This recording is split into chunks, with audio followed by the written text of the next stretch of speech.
Here we go. It's time for more racing. The Apex Karting Championships. The Southeast Division continues on into its first heat races for the 206 platforms. Justin Prince alongside Taylor Burris here on Kart Chaser as we continue from NOLA Motorsports Park here this afternoon. The drivers are now all set to go, and here is how they'll start. Keep in mind, J. Brian Williams and Troy Tony got disqualifications after their crash in qualifying. Brad Davis is up at the front of the field. Chad Miller in second. Todd Barron in third, with Anthony Harwin in fourth. Paul Quinn will start in fifth. Andrew Root down at sixth. Seventh spot today. That will feature the 474 machine. That once again will see Paul Sagaitis move ahead. Brett Blowen will start in eighth. Then Eric Vegan in ninth. Drew Galway in 10th. Paul McGilvery will start 11th. Todd Davis in 12th. And as mentioned, J. Brian Williams and Troy Tony are at the tail of the field here, Taylor. This is going to be fun. It really is, especially to watch what Brian Williams can do here. I mean, you're talking about one of the most dominant drivers that we saw in Masters and Legends over up in Indiana at the IKC events. And I got to say, he's going to put on a show for us as he works his way through the field. Just about set to go as we work our way to the tram lines. It's time for 7 minutes plus 2 laps of racing for our heat races. We're underway once again here from NOLA. And a good start for the top couple rows at the very least. A lot of shuffling for the mid-pack. But mostly everybody trying to get into a single file lineup here. All behind Davis. He leads the pack. Barron already up to second as some of the battles go on outside the top 5. Drivers trying to negotiate, settle in, find their positioning, and log the laps down here around the circuit. Already Brad Davis continues to make a great lunch right now as he continues to stretch it out just a little bit. Todd Barron in that second place, like you touched on, Justin, as everyone's starting to find their dance partner. Couple of battling it out for that second position, the 499 machine of Paul McQuinn moving up into second place. Good start for them, already up 3. Eric Fagan went up 4 with the fastest lap to start things off so far. So a couple big movers as a lot of shuffling in the backpack right now. But so far, nobody willing to challenge Davis. The major thing is going to be, how long do you stay content if you're in this pack right now? So far, the choo-choo train for the main grouping, at least, Taylor, is 5 carts deep. And they've got a small buffer over everyone else. When do you start seeing the dancing shoes start to come out a little bit as some drivers think about a shuffling lane?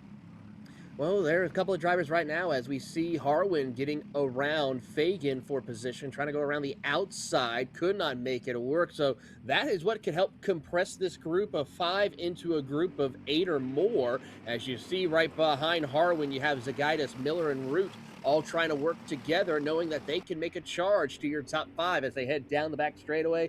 Watching Troy Tony also, he's picking up a couple of spots. He's in that third group in the back of your screen trying to make up some headway. Yeah, one of the many drivers when it comes to Bobby Krug in terms of that camp. He's one of the many drivers, actually, as the guy that you mentioned there, coming over from St. Louis from the Gateway Kartplex program as a local karting champion.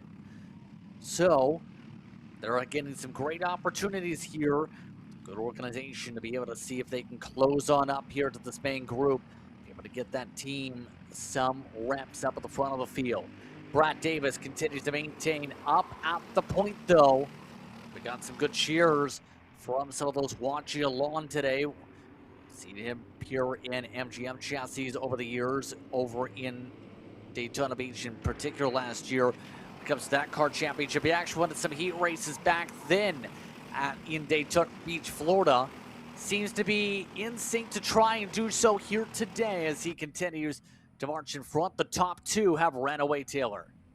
They have ran away indeed and setting some blistering lap times. Eric Fagan has set the fastest lap of the race so far, but it seems like that second group's a little bit disorganized. In fact, the third group right behind, one driver went into the grass, which is going to cause it to bog down and have everyone else compress up to him. That, of course, is Zagaitis, as now to the inside, the 401 machine will now work his way. Actually, the 404 Fagan getting around Barron for position, moving him up to third, tapping the helmet, telling, hey, we're faster as there's trouble. 3 wide drivers just trying to point out, like, what is going on, trying to get themselves reshuffled and reorganized as they head their way back into the corner. Yeah, some of the drivers like there include Root, that had some issues back there trying to get things sorted. But for the race lead on the outside, Quinn making the move from the high side up to the S section. So we have a new race leader for the first time here today when it comes to the Masters campaign. When amongst those who have appeared in CKA Cup self-competition, for example, over the years, already off to a good start from the initial launch. Now looks to run as Barron tries to find a way back around Harwin. Nothing getting done for that pass attempt. Still 230 to work with here. And now it's going to be the tough thing if you're Davis, is trying to get the pass back. Here's the chance here, though. Getting some help. Gets a push. Fagan, he's gone from the mid-pack to the front here, Taylor. He's done the improbable. He has picked up a total of 7 positions so far. He's looking for an extra spot. He wants to try to get to the top step of the podium here in these heat races to have the best possible starting position for the feature race tomorrow. As they work their way through, can Fagan get the run he needs on the front straightaway with under 2 minutes plus 2 laps to go? Keep in mind, Eric Fagan, one of the drivers that's been a multi-time Masters champion in terms of experience in CKA competition, picked up the Grands win at Grand Nationals 9 just a couple months ago with his performance there. Now today, looking to try and get a heat win to start things off right in Apex Karting Championships competition. Still going to have about 3 or 4 laps to work with, looking like it's going to be 4 this time by around, depending on the time of the marker. All while Harwin jumps up to third. Quinn may have used up a lot of the stuff, possibly. Seeing that Kart have some good short run speed, has fallen off for the long run, Taylor. It's gone for the lead all the way down to 4th. Yeah, not a good look indeed for him. He's got quite a bit of stuff to go back to the drawing board, take a look, see what he can try to fix before he goes out for that second heat race later on this afternoon, as we see your top 4 lined up nose to tail. And I gotta say, Harwin and McKean are doing everything they can to stay up with your top 2 as they try to push each other down that straightaway and are making some heavy progress to closing in on your top 2. The main thought, at least to me, is going to be for this 404. When does he pull the pin? Especially coming close to the lap count here. It's going to be tight on time if we get 3 or 2 laps. Might be within a few seconds.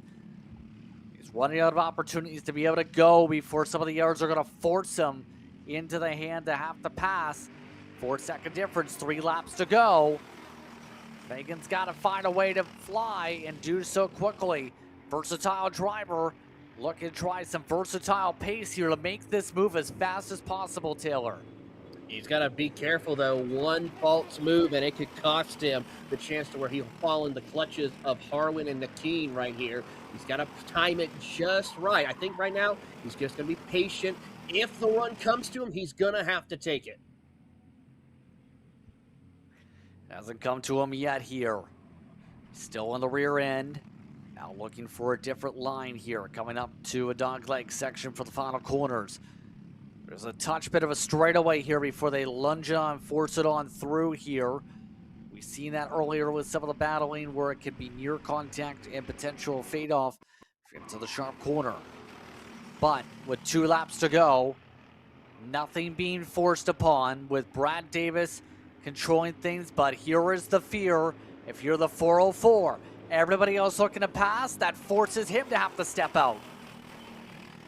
That was a little bit interesting. He ducked back into line, kind of, in a sense, just block that draft like you would kind of see in super speedway racing, where one kart felt the run coming and threw the block either to take the run or to cut it off. And that's what we saw Fagan do. Now he'll push his way through to the inside and gets around Davis for the race lead as they come out of the final couple of corners. 2 laps to go. Coming up now to the final time around, in fact, coming up to the white flag this time through. Again, right now, holds on in front. He's now trying to pull away with that advantage, try and build up the buffer to make sure there's no more lunges. They're focused on second. Harwin moves up the inside, trying to make the pass now. Couldn't get it done, couldn't get enough of a run. Get past Davis instead. Quinn makes contact with him. Quinn furious as he slams the steering wheel. Harwin rolls to the grass as the 499 parks it in the infield. It's going to be Fagan coming to the final corners, working away from Davis. Just has to make sure there's no mistakes for a driver who's been quick at this multiple stages and CKNA and more so. It's Fagan who gets the job done in heat number 1 over Davis. And then rounding up the top 3 with the incident, Troy Tony. How about this, Taylor? He went up 11 so quiet because he was in the main pack. Because that incident, he gets on the heat race podium.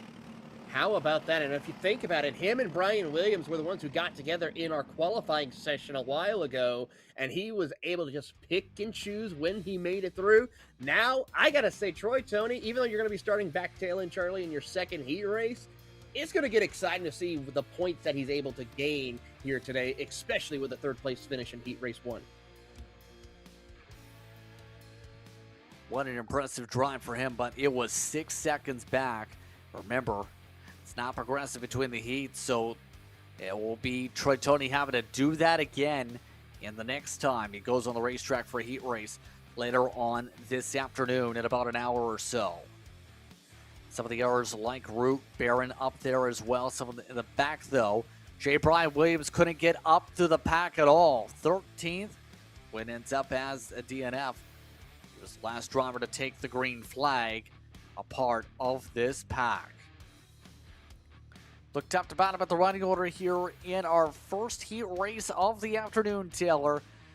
And that's going to bring us straight to the youngsters. Up next, the 206 Micros are due up next in the order. And the 206 Micros, for them so far, coming in. There were no issues for the qualifying session. Spencer Height, what else can you say? He has been flying high like a kite on speed.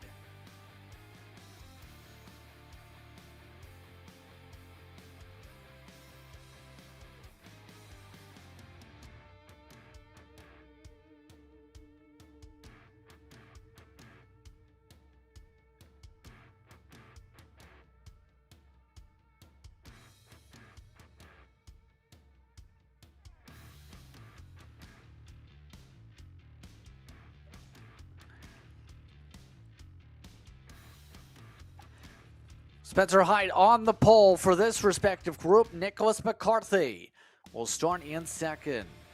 Maddox Names will start in third with Aston Petrie along with Landon Petrie in the top 5. Chandler Babin was the last driver to take qualifying time. Trey Sanders did not set any times in the qualifying session. That's how they'll line up for the Micros coming up in this one. So they get themselves lined up at the tram lines. Look at all the arrival carts and all the rental carts having fun here, Taylor. Keep in mind, there's actually a golf course, a mini golf course specifically, that's also on property. So there's a lot of fun stuff for some of the fans to do as they watch the karting and actually race their karts while the main racing karts race on by the rental karts. Absolutely. It's a great facility. I mean, you also have over there where the rental karts are, the paddock to where you can watch the racing action on both circuits as we get the green flag, and away we go. And already Spencer Height checks out with an incredible jump on the start of the race as they lead the charge with Maddox Knives right there behind.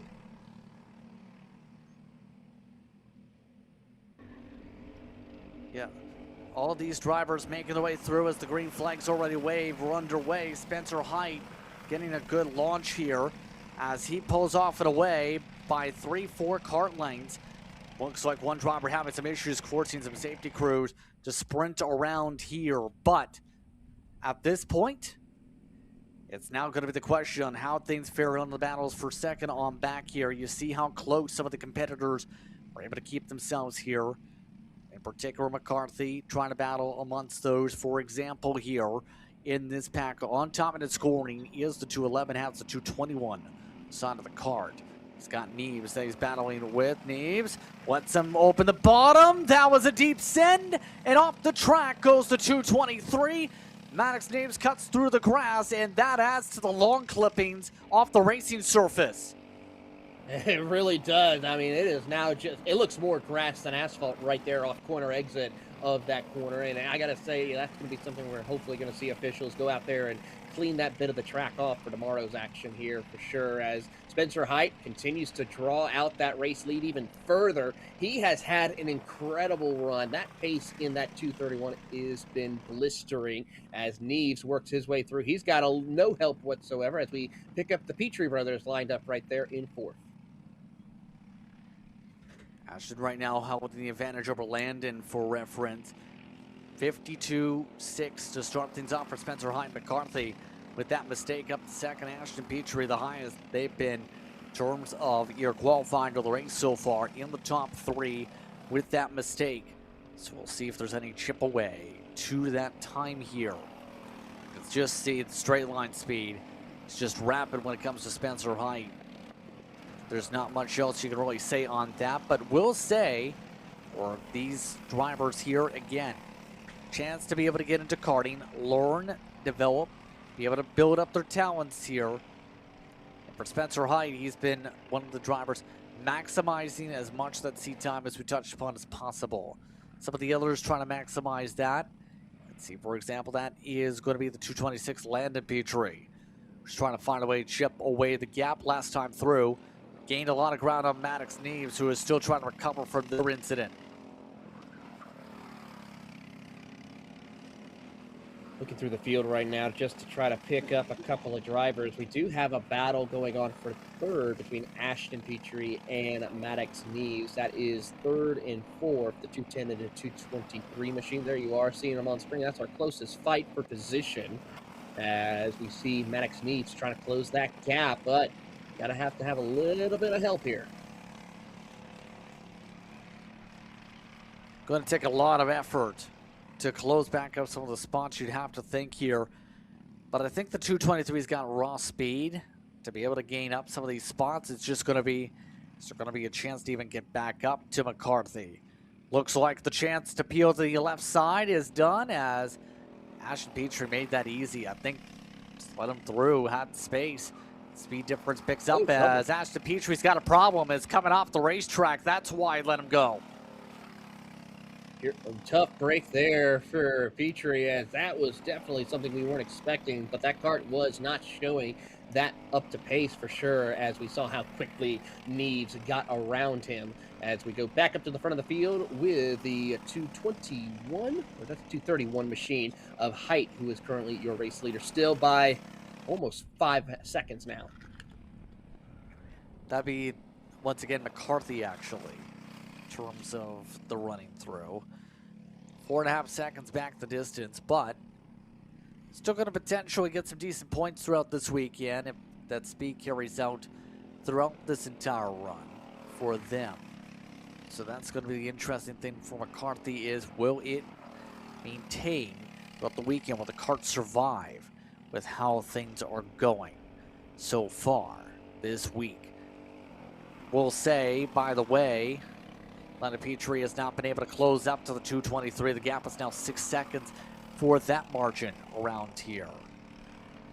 So I will say this, when it comes to this, it's a very different racetrack compared to, especially those up to the north around my neck of the woods would see here. As we said, some of the teams, when talking with crew members earlier on in the weekend, had mentioned, in particular, we were trying to allude to this, that for a lot of the karts, in particular, talk like Bobby Krug machines, they had to adjust their karts significantly because they're too gripped up. They were prepared for a much more technical and tighter racetrack compared to the ebbs and flows wider circuit. Jacksonville here is also like this in terms of the layout as well. It's very wide open and very spacious in terms of the racing surface, and a lot of mid-speed corners, nothing towards the bottom end of the gearing.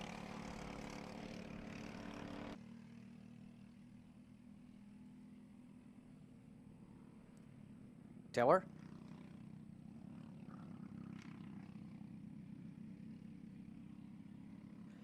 And I think we've lost Taylor. So, as they get sorted out here, Spencer Hyde is actually catching up to lap traffic in Babin on the racetrack. Going to be interesting how this goes here as they will zip on through. Bit of a squeeze for Babin. And Babin lets him on through, albeit with some right side tires kicked him to the grass. I believe we have Taylor back. Taylor. Yeah, I mean, we've been watching this here with the action, and you were mentioning about the difference of these styles of tracks that we're going to be seeing here in the South Division. NOLA is going to be one of those, same thing with the one in Jacksonville, a lot more wider, higher speeds compared to what AMP is going to be, which is more technical. Some of the most, I have to say, craziest elevation changes that any karting circuit I've ever seen. There's only maybe one or two that come close to some of the elevation changes that we will see at AMP in a month's time. So it will test the limits of these drivers of how they will negotiate and knowing what type of gearing, what type of style of driving they're going to be needing to have. As we see here, a couple of drivers working their way around some lap traffic. As one driver goes off, that's the 252 of Babin, who lost a wheel. Well, how about that? You don't expect that to happen every day. Our first loose wheel and lost wheel of the day. And just like that, that's two karts with issues this race, a part of the micros. I would have to say we see at least one wheel off throughout the weekend of most KC weekends. You're right about that sometimes. It's rare, for example, in some events, but you might see it pop up a lot more in others. I don't know what else you can say on that. Or then you picked a fine time to leave me loose wheel, didn't you? As we are at 2 laps to go for Spencer Hyde. Hyde, by the way, is midway down the backstretch.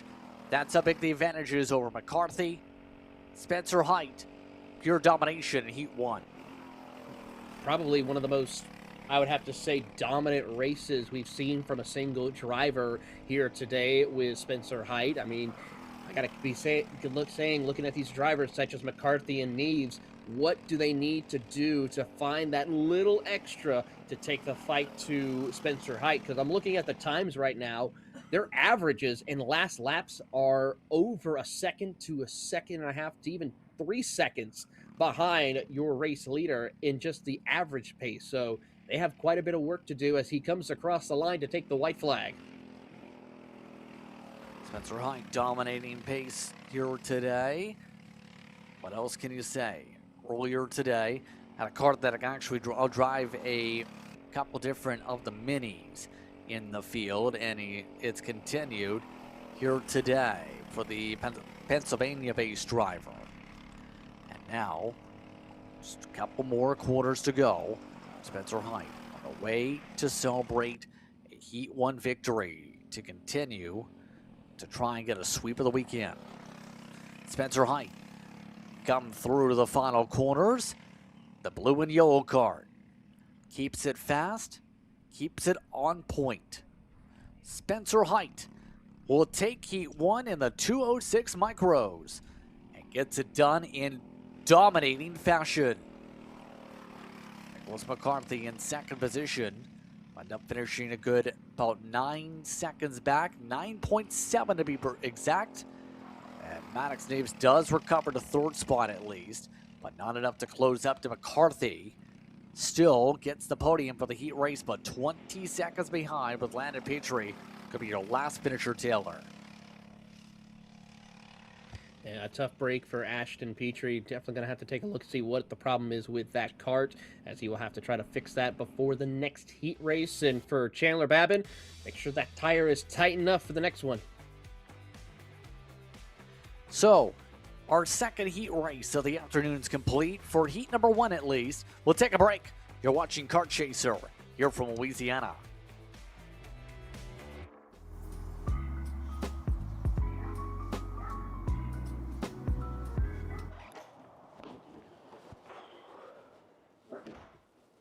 Hey, what's up, Caleb? What's up, Brandon? You sound defeated. A long day at the office? Yeah, got stuck at a cat food marketing meeting for like 3 hours. I don't know a thing about cat food, and I don't even work in marketing. And then I got sent on a coffee run like I was some sort of intern.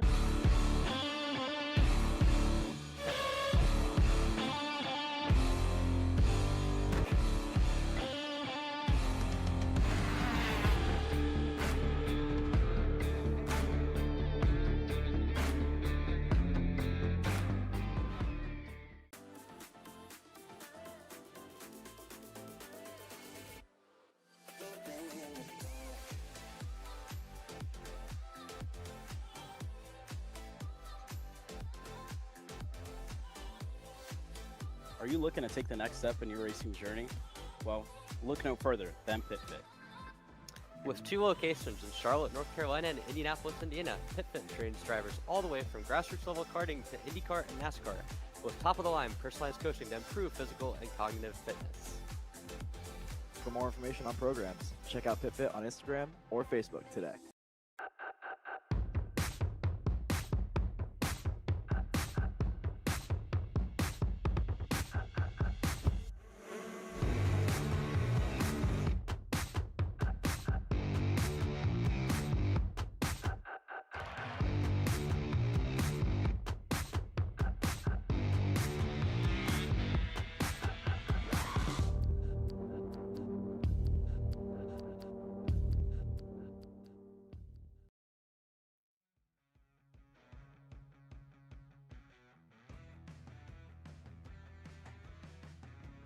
Heat number 3 of our grouping. Ready to see where things shape up. This is the one where we've seen a lot of close action and we've seen a lot of top times actually get deleted in the session from qualifying. It's the Briggs seniors that are now coming onto the racetrack here, but James Overbeck will lead them off over Cameron Reed. She'll start ahead of Levi Getz and Jackson Miller.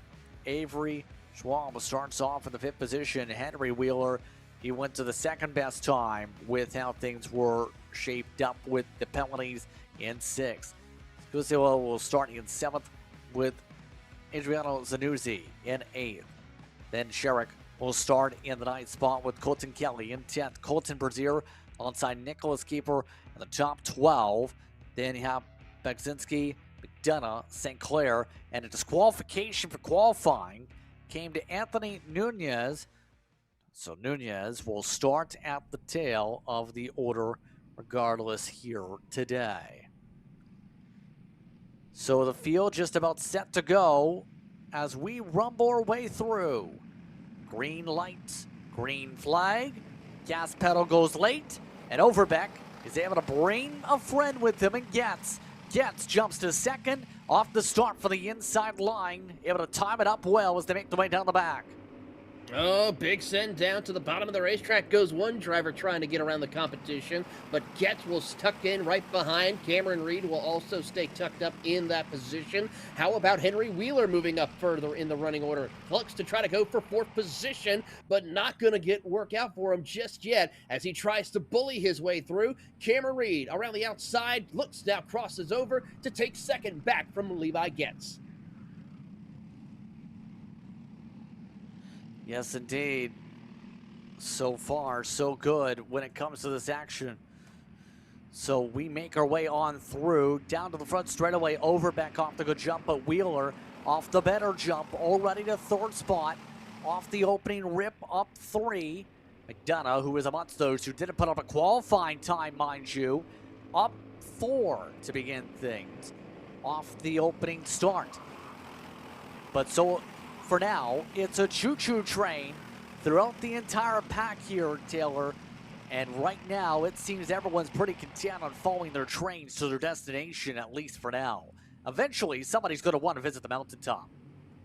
Somebody will, and it looks like to be Henry Wheeler trying to find his way up to that mountaintop. We get a little bit of help from Cameron Reed as they come out of the final corner to the bottom of the racetrack. Here comes Henry Wheeler to the front. Able to zip his way to the point. How about that? Henry Wheeler up 5 from the starting position. Able to cruise his way through, and we've seen all of a sudden of the 206s after some of the drivers struggle to do this, to go from mid-pack or even backpack to the front. See a couple be able to pull it off. Reed zips their way on through. She jumps up the second spot with the pass here. Able to keep on going. So, the tough thing's going to be here, what do you do if you're Cameron Reed? Because we know she's very crafty as a driver, knows how to make smart moves, knows how to really utilize the equipment, as we've seen in various different races here, Taylor. Seems like she's trying to figure out a way to craft her way forward here, win on local soil. She is a sneaky driver for the most part. She'll always, when she finds that opening, she will make it work. Even when you feel like it's not the right move to make, she is just that talented. I mean, you're talking about someone who competes in the FCCA runoffs for a couple of years as well. So even from karts to cars, she knows how to place the car in the right position to make her way up to the front of the field when she finds that opening. And she is not afraid to get the elbows out and play with some of the biggest names in karting, as she does so against Overbeck and Wheeler. Look at this on the send up the inside now. A bit of contact and a rub on Getz. Getz able to shuffle it off and shuffle it off like a coat. As a result of that attempt, Yanutsi Avanso is trying to find a way to take advantage, but not able to do so. So already about halfway off the clock, just about burned here. Top 3 with this. We're able to break away smoothly here. So for Overbeck, where do you see that sense of urgency play up here? We know with this kart, it's going to be how are things going when it comes to the gearing side of things. In particular, we were talking about this with Xander Clements during one of the breaks here. An interesting thing is about how you set up this gearing for this class could be, you could be better in the corner or better in the straights. Where do you benefit off that? We've seen some of the differences already pop up in these races. We certainly have, and it's just a matter of preference. Do you feel like you want to be making most of the passes and holding off the competition on these 2 long straightaways, or are you going to be that one driver who feel like they can make the most of it in that infield section? Even though it's not very technical, there still is a lot of areas where you could get the chance to bog that motor down a little bit, especially in these 206 engines. So you got to pick and choose. Try your best to even it out around this track, but some prefer a certain gear ratio compared to others. As we watch a little further back, some passing for position. The 902 of Schwalm moving up into the top 10 after getting around Colton Kelly for 10th. Yeah, keep in mind the big difference too with the Briggs 206 is you have that rev limiter on top of that as well. That factors on in. There is that restrictor like there is with the KA side of things, but there is that power curve that just declines at a certain point to that. So there's so much in terms of the dynamics, in terms of some of those engines here in particular. So, still, for a lot of these drivers here as we go along, we're down to under 2 minutes to work with on the clock. Wheelers maintain the race lead. Reed has their own team here, based here in Louisiana, as talked about with some of the coverage here. Continue to march ahead. Drivers stay lined up in the other packs here. See just the efforts coming in to try and tandem away here, but it's not working, Taylor, for the other karts. It really is not. So they got to find a way to try to re-rack and regroup. But the problem is they're running out of time. As trouble, 2 karts get collected together. The 989 machine of Zaxilo, who had an issue, makes contact with the kart right behind. That's McDonough, who had the issue. So they're able to continue on, but not a good situation for them, as that could cause a little bit of damage to Peyton's machine. Yep, indeed. We're under a minute to go here in this session. We'll see if there's any swap arounds here as Reed plots and plans things out. Now, the question's going to be where the move comes. When do you make this work? We've seen a few moves today in the corners and this part of the racetrack in the third sector here today, Taylor. That seems to be the prime opportunity if you don't get down the straightaway. Do you think Reed's got the Kart set up in that way to be good for that, or is it going to have to come down the straightaway? She's got it right now where we still got plenty of time.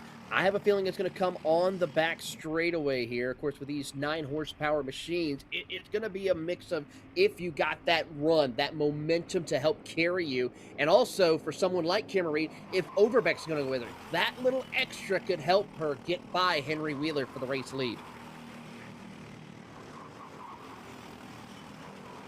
So already coming up to 2 laps to go in this one. We'll find out where the plan is now for this pack. Keep in mind, you see holding on to the second pack ahead of Miller, Getz. You also have Sherrick back there in 7th spot in their respective choo-choo train. The 2 to go mark this time by.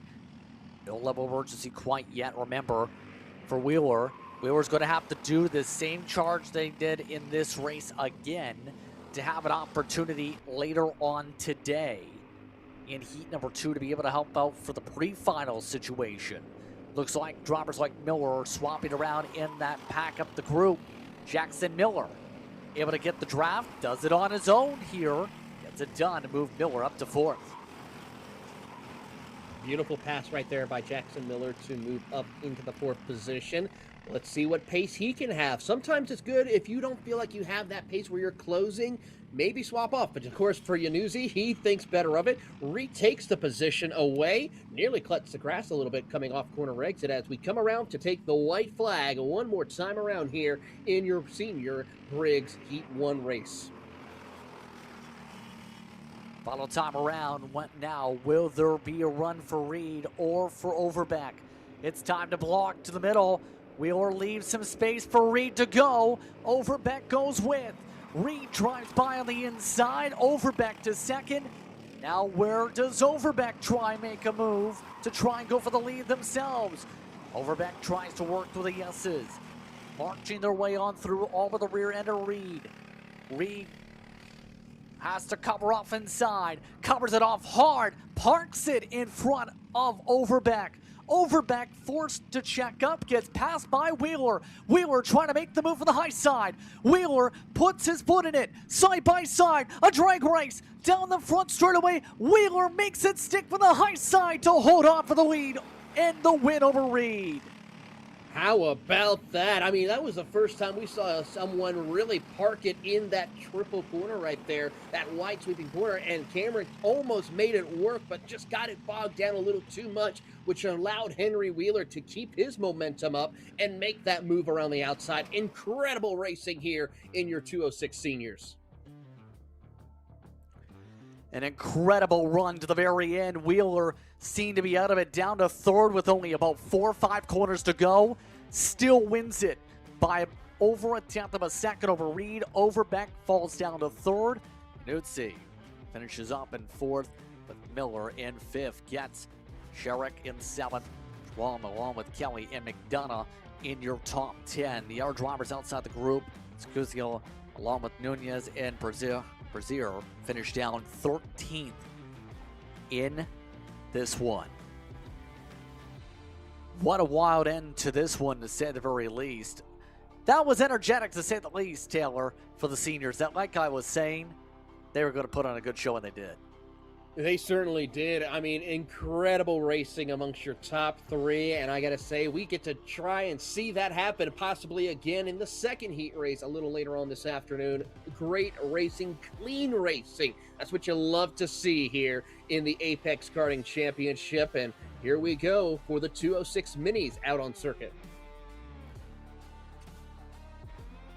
Here we go with the Minis. Very quick work this time to hit the racetrack. In fact, one of her quickest turnarounds of the day today.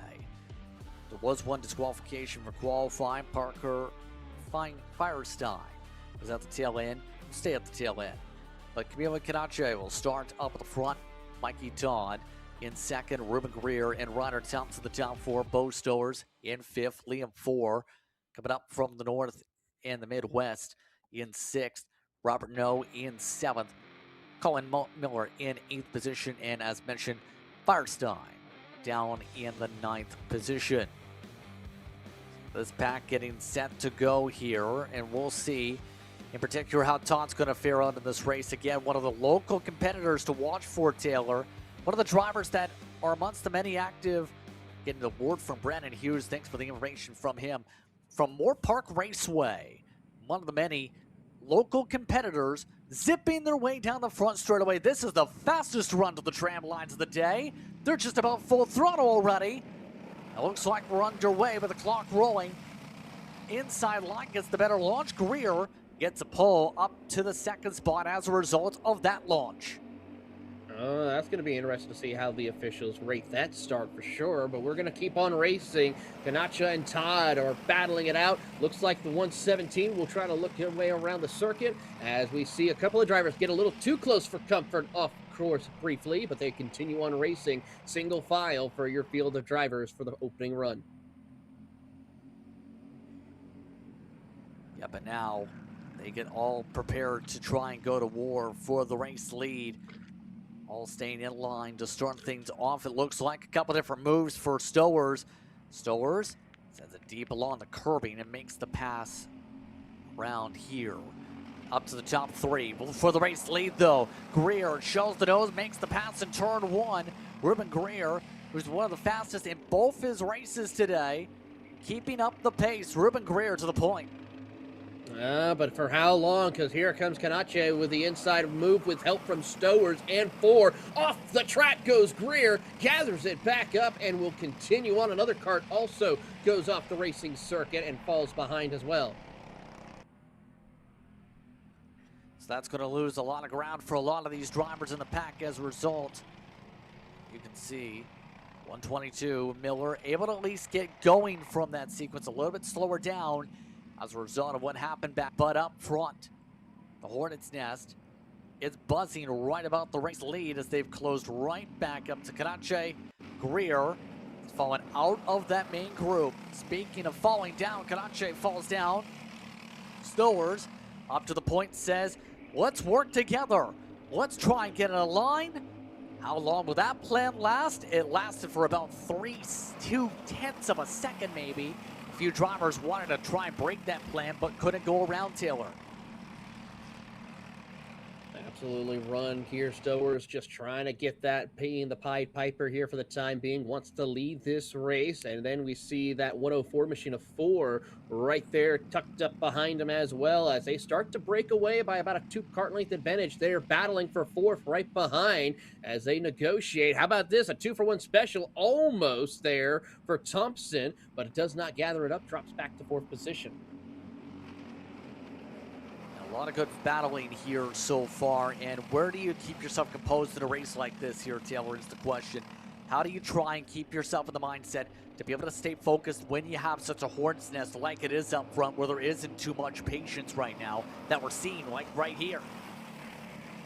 Big thing right here is try to still be the one that's patient, not be over aggressive, making some of those brave and heroic decision moves in the early stages. Just wait to see if someone ahead of you makes the mistake, or if you have that run on that back straightaway, go ahead and make the run. As we now watch here, Greer trying to get back up into the top 5, 1 kart into the dirt. That's the 114 of Thompson falling back. Now will drop out of this lead group, and that will now leave Greer along with the driver of Todd to work together to hunt down your top 3.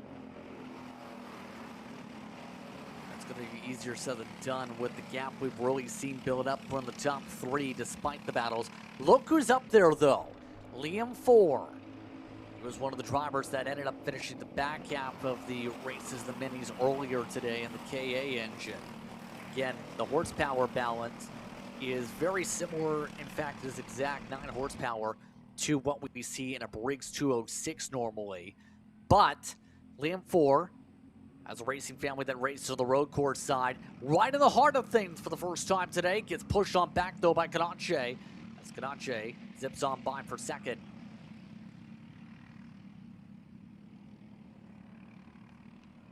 Kanache really putting on some great passes here. She is just taking her time. When she finds that opening, she goes ahead and takes it. But now with everyone starting to battle a little bit, that separates them by about a cart to 2 cart lengths between each of your top 3.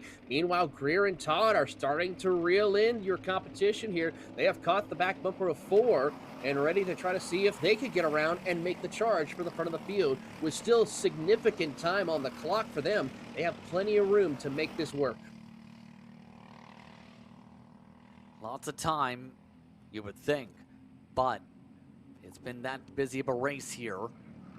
Touched upon 4, got the chance to speak with his family back in Wisconsin earlier this year during one of the Route 66 races, just rather say, as that family working hard to try and help him develop, get him to good opportunities. We've seen the opportunities pop up today here at this level for 4. There's one of the drivers that actually went over to Las Vegas to compete in Super Nationals this year in SCUSA competition. Right now, it's holding on in the top 5 for them right here. So for 4, this is the best race they've had out of the possible 3, including the other 2 heat races, to the very least here today for the 104 count.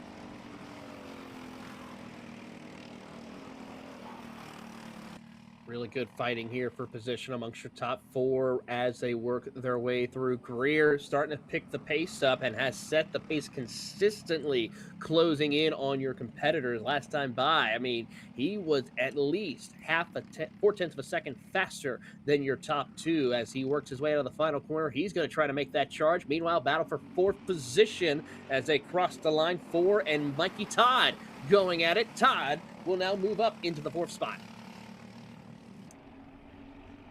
Here we go for the race lead, though. It's not done up front. It's definitely not done up front. Kanache wants the lead back from Stowers. Couldn't get the pole needed. Might have hit the rev limiter there on the straightaway. As they line back up yet again. That's the tough thing with this package. There's only so much you can do in terms of the pull for you to reach that very cliff, that top point. It might come down to corner speed as a result. There's a look there at Kanache using the corner speed to make the pass. And how about Greer also getting into the fight, looks to the inside, takes the spot from Kanache. He will now lead the charge here with 12 seconds left to go. Let's make it 3 laps left in the race, and he has got a good margin here. 2 cart lengths as they get ready to head down the back straightaway. Kanache drops all the way back to 5th. Now the tough thing's going to be, how long can Greer hold on? You see already a bobble because of a push coming from Stowers. Stowers has stayed well into the mix of things. Stowers from Dawsonville, Georgia, looking to be like Austin Bill and make some passes for some big-time spots in big-time moments. Here comes the move for the race lead again. Stowers takes that, and off the track goes the 120. Greer raises hands in frustrations as they fall outside of the top 4. Coming up to 2 laps to go as the pack zips its way. It's Todd up in front with it, and it's 4 dropping down a second behind Stowers. That is going to change the whole outlook as they still will battle for the 2nd spot. Stowers trying to get himself reorganized with help from Kanache and 4 as they head down into the corner. Nose to tail, they are making quick work to catch back up to Mikey Todd. And as they do so, they got to try to get themselves organized. Watch out for the chaos here as they snake their way through the inside section of the course. So far, no one's close enough to set up the pass. Kanache gives a little bit of a push to 4. Here comes the send up the inside. Kanache clears on by. 4 gets shuffled yet again. Coming up to the white flag this time by. This race can go any different way with how things have gone. Is it going to be Todd or is it going to be Stowers? Or better yet, will it be anybody else with how things have shaped up?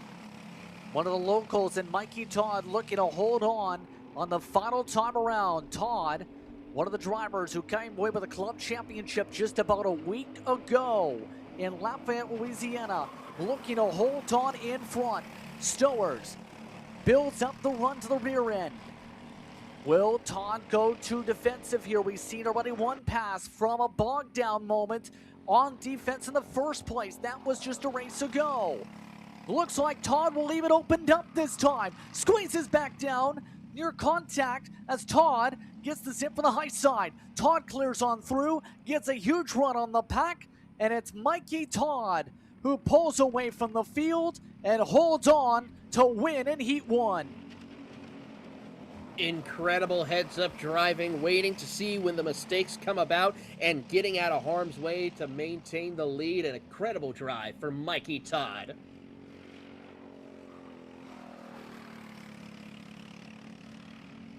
What a race, to say the very least. Stowers, Ganache, 4, and Greer in the top 5 of that one. Another fantastic finish.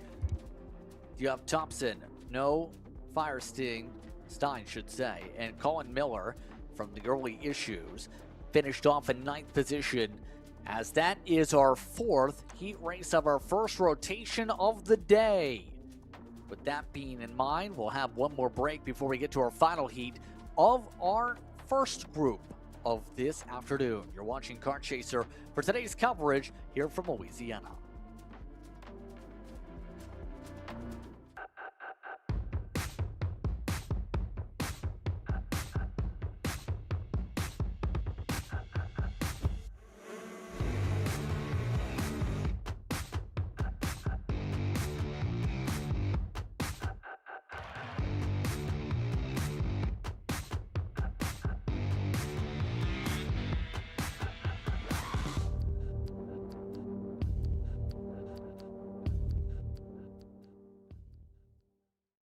Are you ready to get behind the wheel?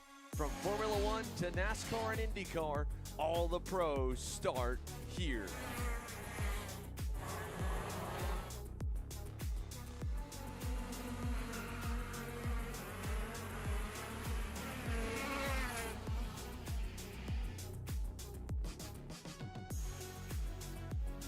For more information, check us out online at mcckarting.com or call us and go racing today.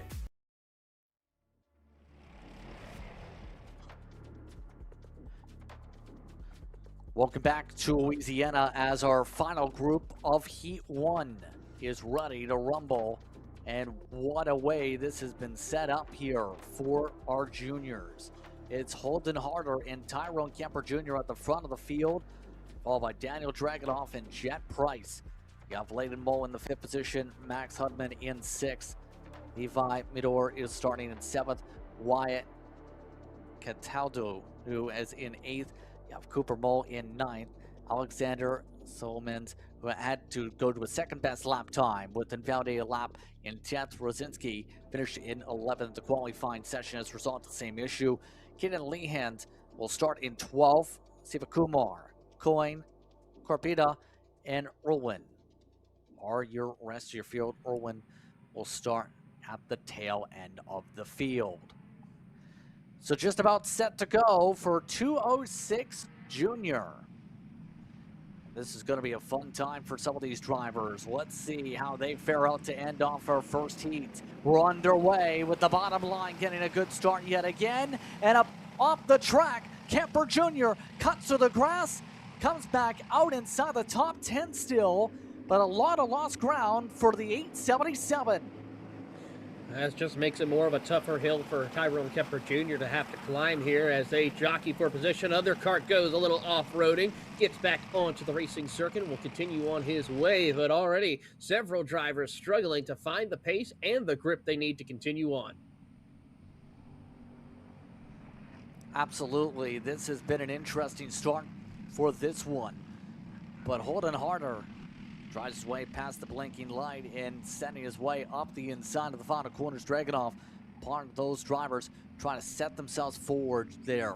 Should say Layden Moll. Dragonoff was the one getting past to get my cart sorted out. Everyone trying to sort themselves out themselves. Layden Moll went up 3 spots off the jump. That's how quickly his red machine went up the pack.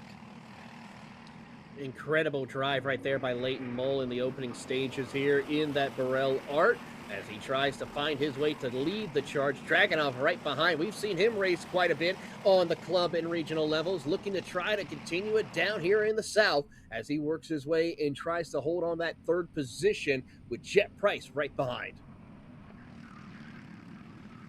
Bit of a checkup in the field. That's going to bog things down once again as they make their way through on the group. All getting shuffled back as a result of all those checkups, but look who's charged ahead.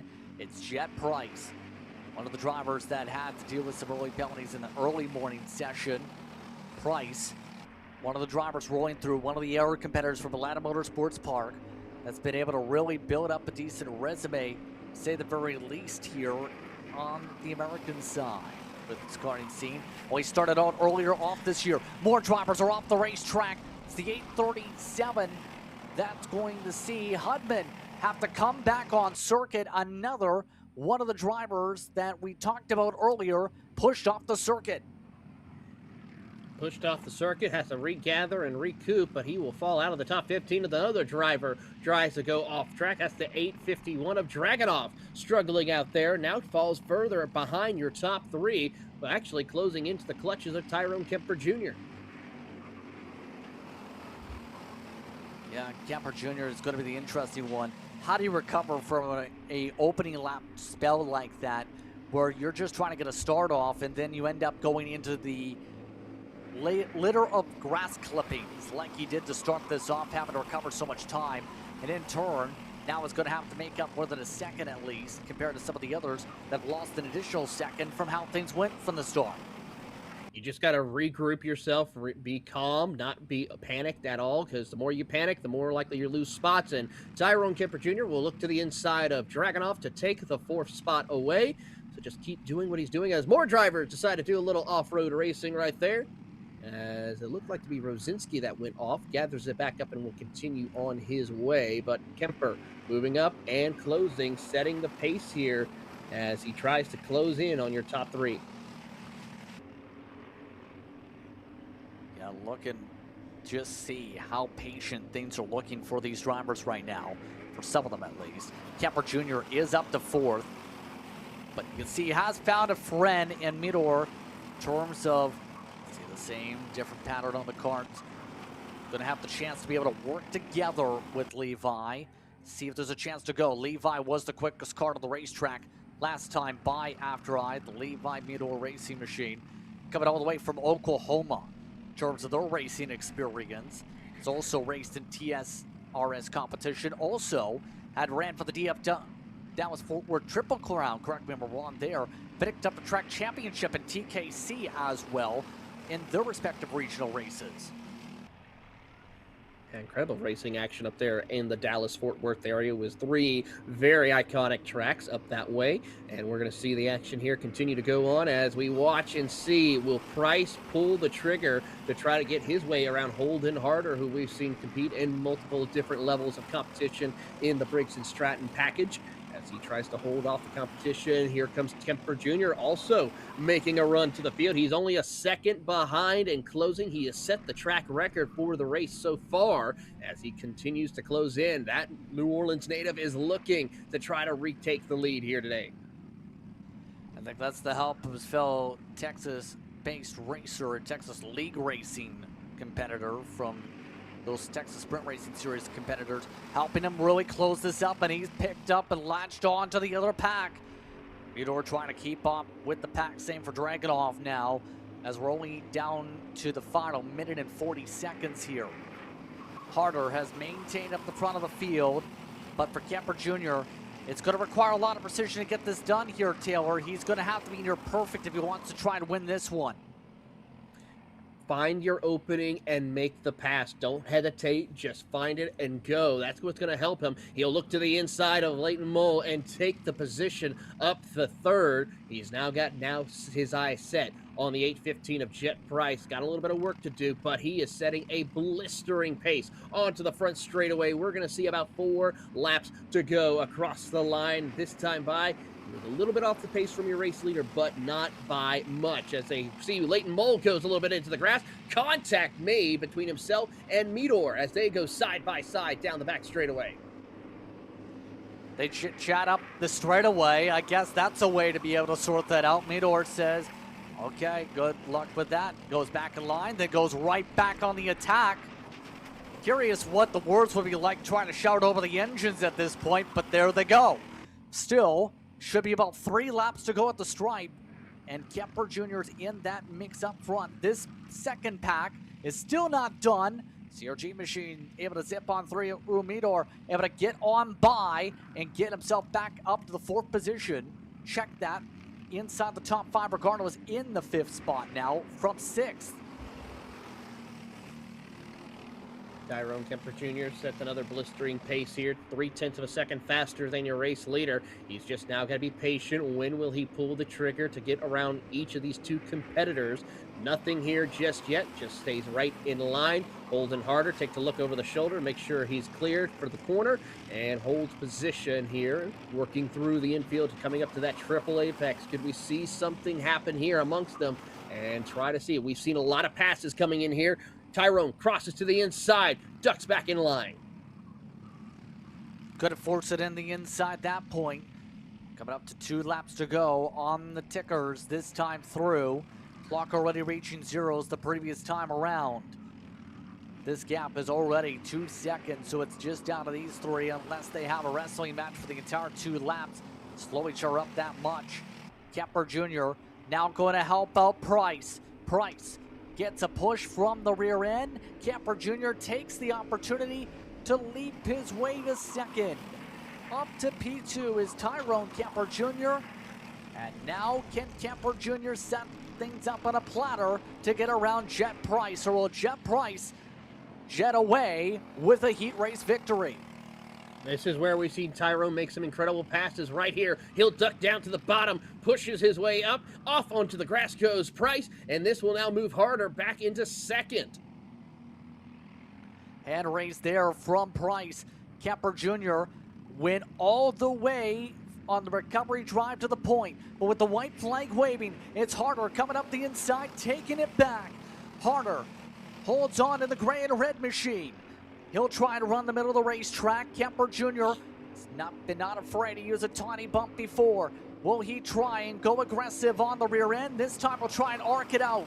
Tries to cut underneath on the diamond. Couldn't make it stick on the 2nd leg of the 4-point corner. Now gets lined up with the rear end. Kemper Jr. had to wait for the exit of the S's. The right-hander coming up with 4 corners left to go has been aggressive. Will this bog the pack down? It does bog down Kemper Jr. and locks everyone up. Moa Munstos trying to make a move on the outside. Side by side for 2nd. Harder comes out of the corner. Kemper Jr. defends well for 2nd, but it's Harder who holds on in the final lap to come away with the win in Heat 1. Impressive defensive driving right there by Holden Harder to hold off Tyrone Kemper Jr. right in the closing stages. Just set the kart up, try to make sure to keep that engine wound up, bog everyone else down, and cause them to fight amongst themselves as you pull away to take home the win. Incredible drive by the 857. So it's Harder getting the win, gets it done by almost 0.2 of a second. Kemper Jr. and Midor get the top 3. Mull and Dragunov top 5. Price falls all the way down to 6th. After being in contention to win, coming to the white flag. Zinski in 7th. Decent run for a driver outside the top 10 to start. Cataldo finished off in 8th. Kupamol in 9th. And Sivakumar finished off in the 10th position, 12 seconds back. Lehans finished down in the 11th position. By the way, it's his first junior race with a new team for the 802.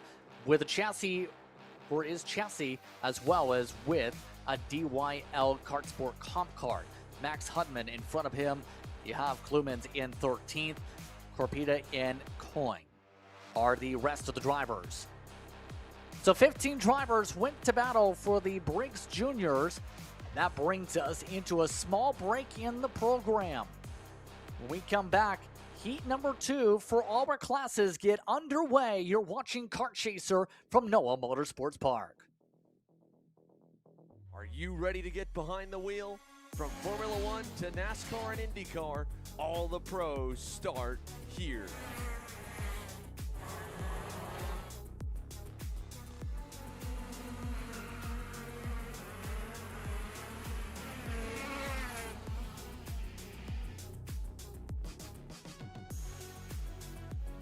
For more information, check us out online at mcckarting.com or call us and go racing today. Hi, I'm Jackson with Alpha Race Hub. Alpha is an all-in-one motorsports software solution that can solve all the software problems you need for your track, facility, or series. Alpha can cover all your software bases, from online registration, digital e-waivers, a proprietary timing and scoring software, incident management, automated points tabulation, tire and barcode scanning. We even have our own mobile timing app and rental cart activity management software. If you're looking to consolidate your motorsports software solutions, reach out to us at alphatiming.co.uk.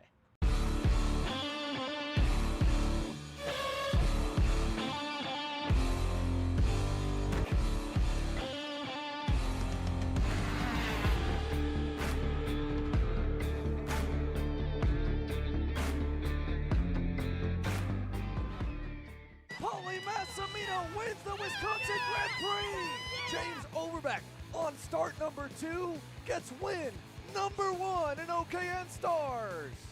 On track or off, Brandon Jarsekrak Racing delivers elite performance. Led by 4-time Pro National Champion Brandon Jarsekrak, our team masters driver coaching, data-driven analysis, and mechanical precision at every national event. Contact us today at BrandonJarsekrakRacing.com.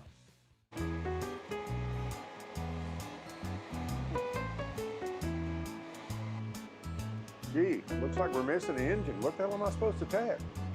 What do you mean? It's my Greyhound. It's all I need. Where's the rest of it? It doesn't matter. It's a Greyhound. You're gonna make weight. Okay, you're good.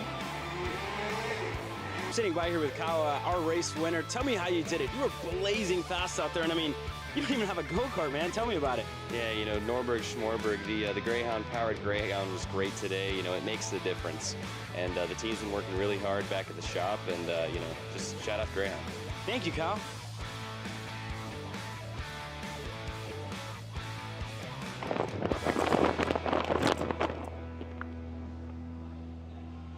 How the f did you just win? Doesn't matter. It's a Greyhound.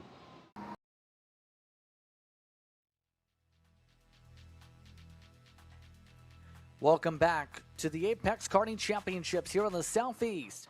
We're in Louisiana once more as heat number 2 for all the classes for the 206 program, the Briggs & Stratton engines. They will come onto the racetrack in just a couple moments. Here on Kart Chaser, I'm Justin Pritz alongside me, Taylor Burris. Just moments away from the action getting back underway. Taylor, we've seen some great racing so far. How do you change things up for race 2, or heat 2 rather, for a lot of these competitors to try and get yourself a good spot for tomorrow for the pre-final starting grids? Well, for some drivers, it's going to be a matter of patience to making sure that they take care of their equipment on that opening lap. For other drivers, it could be a matter of just certain setup adjustments that they need to make sure that kart's a little bit better for them in certain points of the race. It's all a matter of perspective and how they want to go into this next race. And I got to say, some of them are looking forward to trying to see if they can avoid the chaos and make their way up to the front of the field here, especially in this next heat race for the 206 Masters. It's going to be really fun to see how some of these competitors go. We have a lot of locals who are part of this race. One of the storylines we want to touch upon was forwarded over, as mentioned, throughout the day and throughout the past few days. Have received some messages, as through the series Discord, to be able to get some of the storylines, to get a feel of how things are on the racetrack here for some of these teams. And one of the interesting ones involves Andrew Root. Here's the thing. He was originally supposed to race this class. It was originally supposed to be his son, Silas Root. The thing is, Silas broke his hand last night, Taylor. This is Andrew's first race in almost 2 years we've seen this weekend. That was the last time he raced over in Biloxi in terms of club racing. So for Andrew Root, he's been put to his test today, and he looked pretty solid in heat number 1. I mean, incredible drive right there by Andrew Root. And kind of makes you wonder what in the world was Silas doing to cause to break his hand. I mean, but of course, you know, it's great to see him come out there and put on a great run, even after being out of a kart for 2 years. So it's incredible to see how it happens. And of course, he's representing the Gulf Shores here of the United States in Biloxi, Mississippi, as he tries to see what he can do and get him a chance to work his way up to the front of the field here in heat race number 2 for him. Just waiting for the word for all the karts to be able to get going here. We're just a couple seconds away from that part of the schedule. hitting its peak. We have about an hour or so of racing to go. Then we prepare for the action to continue tomorrow morning. So the karts now are on the circuit. Here's how they'll start. Here for Heat 2. Brad Davis, once again, will start up the front of the field. Chad Miller in second. Todd Barron will start in third, with Anthony Harwin in the fourth position. Then in the top 5 is going to be Paul Nycan. Then it's Andrew Root. Then Matthew Zagaius will start in 7th. Brett Blowen will start in 8th. Eric Fagan was fast in Heat 1, to say the least, in 9th. Drew Galloway in 10th. Paul McIlry in 11th. Todd Davis in 12th. J. Brian Williams and Troy Tony, the rest of the running order. Tony's going to be another one to watch for here, Taylor. He charged up to 3rd from the back of the field with the last lap drama. Can Tony do it again?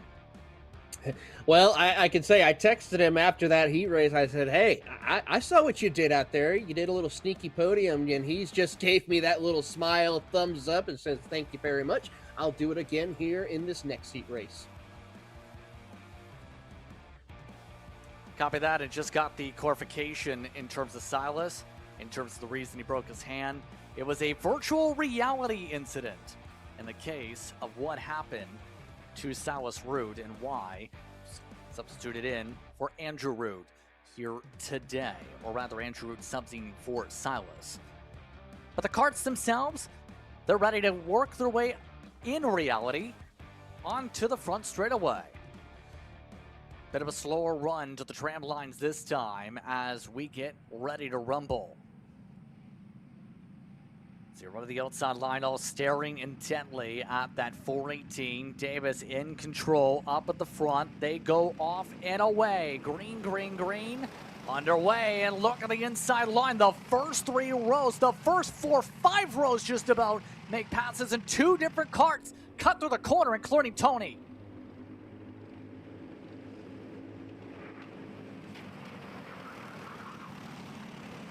Wild start to this lap, and more drivers having issues. A lot of off tracks popping up, and a lot of dirt that this time involving Barron picking up a lot of dirt onto the side pods. Chaos abound here, Taylor, to say the least, and the opening lap has really splintered the pack. It really has splintered the pack indeed, and that is going to cause a lot of drivers now have to dig deep and look for a dance partner to make a charge up to catch back up to the field. But it is Brad Davis who will lead us here on this opening lap across the start-finish line. Miller, Harwin and company throw in Eric Fagan, and of course, as they do so, everyone just jockeying around for position. Todd Barron out of this, really. He's going to need a lot of help to make sure he can find his way at least into the top 10. That's to say the least, but now it's going to be curious how many people get a quarter cut penalty if that comes to be as well, because there were a couple drivers in some of the races of note who did pick up quarter cut penalties for various different incidents before, so that's going to be something to watch for some of the post race. But the top 2, look who's back. It's Eric Fagan, who's gone up to the field from 9th to 2nd.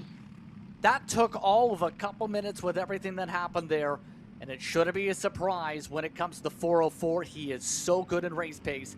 We talked about that experience with CKNA Grand Nationals this year, and well, he's been really able to capitalize on both times his speed to cut through the pack here. He certainly has been able to cut his way through very quickly as we go back to the battle here for 5th and 6th position as we watch them work their way through nose to tail. There you see Troy Tony working his way up through. Got quite a bit of work to do as they work their way into the infield section. Back up to the front of the field, Davis and Fagan just locked bumpers, ready to try to continue to pull away over 1 second now between 2nd and 3rd position. See a lot of drivers just trying to play their lines well. Amongst those drivers are Anthony Harwin, as one driver goes around behind him, right in the middle of the racetrack, the 474. He's got his habit to come around, and you see him shaking his head, able to get some clearance to turn around. That was a tough spot to be the wrong way around. Yeah, it was a very high-speed section, but thankfully everyone gave a good heads up, got out of harm's way, and Zagaitis has now do a little bit of work to see what he can do, but it's going to be a tough recovery as we watch back up at the front of the field. Fagan trying to keep pace with Brad Davis as they work their way through. Nikan and Harwin really starting to pick up the pace as well. They set a little bit of a faster pace, but they got quite a bit of work to do as well as they're 2 seconds back. I was about to say with Harwin as he makes the pass on Nikan. In fact, Harwin is been active very much locally in the area for about 30 years in the karting scene, Taylor. He's actually been a promoter as well in his time. Races one of the competitors as Moore Park Raceway for his home base. Working well with Nikan, who is one of the big names for the local Southeast races. But some of the others saying hello, goodbye. Why not? Troy Tony waving goodbye to some of his competitors as he drives on by. Yeah, Tony gets around the driver of Drew Galloway for positioning right here, and he will now try to set the pace. Currently looking through at his lap times right now, he's a little bit faster than some of your competitors up ahead, and in fact 0.2 faster than the next two drivers ahead of him. So he is making short work of Galloway to work his way back into the top 5. Definitely let him go in that case with the point by initially and then the wave afterwards for the thank you very much. But for Tony, been able to power his way back to 7th once again, up 7. Second, in fact, tied for biggest mover with Fagan so far in terms of that charge. Under 3 minutes, under 2.5 minutes to go, in fact, in the race. As they work their way on around, you see just the splintering of these packs and the groupings together here. For some of the drivers like Jay Brian Williams, it's going to be interesting. Remember, drivers like Todd Barron had gone off on lap 1. He's amongst the many drivers in this grouping, for example, in this respective pack. They're looking to try to recover from that off track that we've seen off the back straightaway. Yeah, he is the 4th kart in this group right now, so he's trying to make his way through, but it might be too little too late. A top 10 is what he would need to try to at least stabilize his positioning right now, but it's not looking good as we see a couple of karts try to show the nose heading into turn number 1, that being the driver of Chad Miller, who sits 11th. Battling goes on with the slipstream. See right now, Lodemonsto's making the way through. Lewin, 5th, 6th, and 7th amongst this respective pack right now, all packed together here. Lewin amongst those that had experience in series like Karting the Coast back in 2023, between here and Mississippi. So one of the many drivers in terms of local experience that are all in this grouping, just trying to work together, try and make some passes here as Tony finds the way as a result to pass them all to get to 5th. Great run right there by Troy Tony. He is setting the pace right now. But the problem is he's running out of time. He's about 3 seconds back from your 4th place driver of Nikan right now as we go further up the field. And Davis, I think it's safe to say, he is starting to pull away from Eric Fagan on the track. The gap is about 3 kart lengths between your top 2. I think there was a bobble maybe that may factor into that tail we're hearing, so that wouldn't have been just raw pace. It also is a factor where Brad Davis set the fastest lap of the entire race last time through to counter that point. But you can see the response from Fagan going for a bobble 1 lap that loses in the momentum to bounce back and gain 0.3 immediately back. That's how quickly the 404 as a driver has been able to bounce back in these major events this year in 2025, Taylor.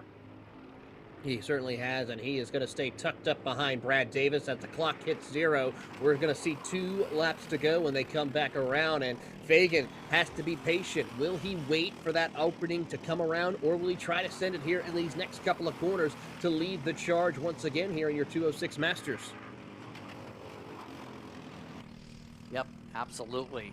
Remember, Fagan, earlier this year, was hired as a mechanic by Todd Barron for his race team.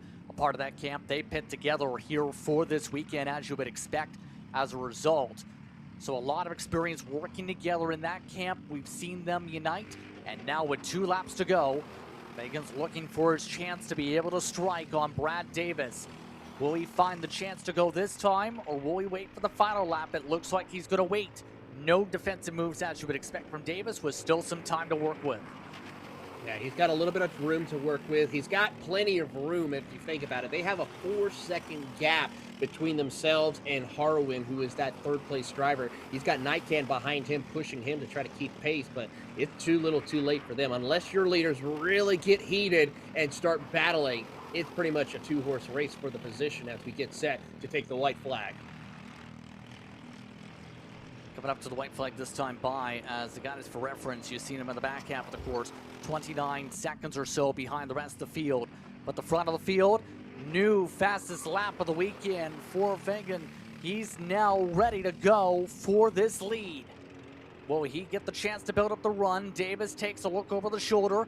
Fagan builds up the run to the inside, pulls alongside, near even into the back straightaway ending. He takes it away. Fagan gets the pole in front. Eric Fagan gets to the point. Has about a third of the lap to hold on here. Davis staying well within range of the 404. But Fagan positioned himself well in this race immediately. Got the jump to be able to gain all that ground in the first place. To gain 8 spots for the second consecutive race. He's one of your biggest movers and gets himself a heat victory. Fagan gets it done in Heat 2, sweeps the heats.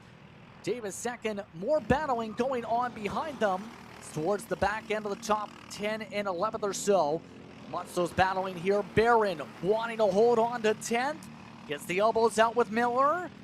Near contact avoided some, it looked like, there in the final corner, but it's Barron who holds on to the top 10 over Davis, Miller, and Gilreath also in that pack in some intense battling for the Masters here today, Taylor. Incredible racing here, but that will conclude the Briggs and Masters drivers for today's action. We'll see them again tomorrow afternoon for pre-final and finals action.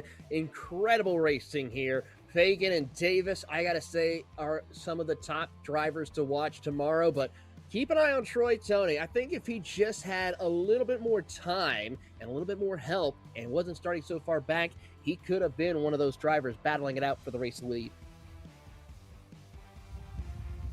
Absolutely, but in the end, the winning difference, 0.4 of a second for our Masters. Still have plenty more racing to go. 4 more heats left to go for the afternoon as the sun continues to shine here in Louisiana. Our next class, that's going to feature the micros, and that was Spencer Height, who flew away in race 1 for this grouping. Heat number 1, the winning margin was 9.7 seconds, Taylor. 20 seconds between first and third. So now, what's the discussion like amongst the crew members when you have that race difference to try and close these margins and get a good rebound to end out the heat race to carry momentum into tomorrow? Well, one thing you have to try and do is look over the data. Make sure you see where you made those improvements at. Take those notes down, look over your footage to see where you were able to find those little bit of extra bits of seconds here around the track to help you improve. And with that better starting position for you guys, for the drivers who made the runs like a Troy Tony, it's all going to be about making sure you have time on your side. Don't play around, make the passes, and go for it. That's going to be critical. Absolutely. And now, these crew members and parents continue to talk things over. One major thing, you see the hydration is a big thing about here today. The weather's been hot throughout the day, or it was more humid at least in the morning. It's still 76 degrees Fahrenheit. 52% is the humidity for these drivers. So, it's still pretty hot out, to say the very least. Tomorrow, it's expected to stay cold, actually. Much more different weather conditions expected, by the way, in the forecast, where some of the drivers and tire pressures are going to have to adjust for a 20-degree swing compared to this peak right now. To put it in perspective, I got a notification with the Weather Service, and they are expecting a freeze warning in the Avondale, New Orleans area here tomorrow. Starting off in the morning, there's a possible slight chance in early morning hours, and as that day progresses, the temperature from that cold front will continue to drop to where right around the time we wrap up the action, temperatures will be in the 40s. Well, that's going to make things all the more chilly and going to impact how you set things up later. But today, you have to play with the cards as they're dealt with here because water track, a lot of air. And these cards are ready to roll. Here's how they'll line up in heat number 2. Spencer Hyde up at the front of the field. Nicholas McCarthy starts in second. Maddox Neves will start in third. Ashton Petrie and Landon Petrie will start at the top 5. Chandler Babin in 6th. Trey Sanders was set to be the 7th kart, but is not on circuit. So they'll get themselves ready to roll, as we'll say a lot of these drivers making the trip down here, as mentioned. Plenty of competitors. Let's give a shout out to Moore Park Raceway, who seems to have been contributors to plenty of these drivers, but the 226 is one of the drivers that needs to get some help. He's one of those who made the trip over from Lafayette from that home track, Landon Petrie.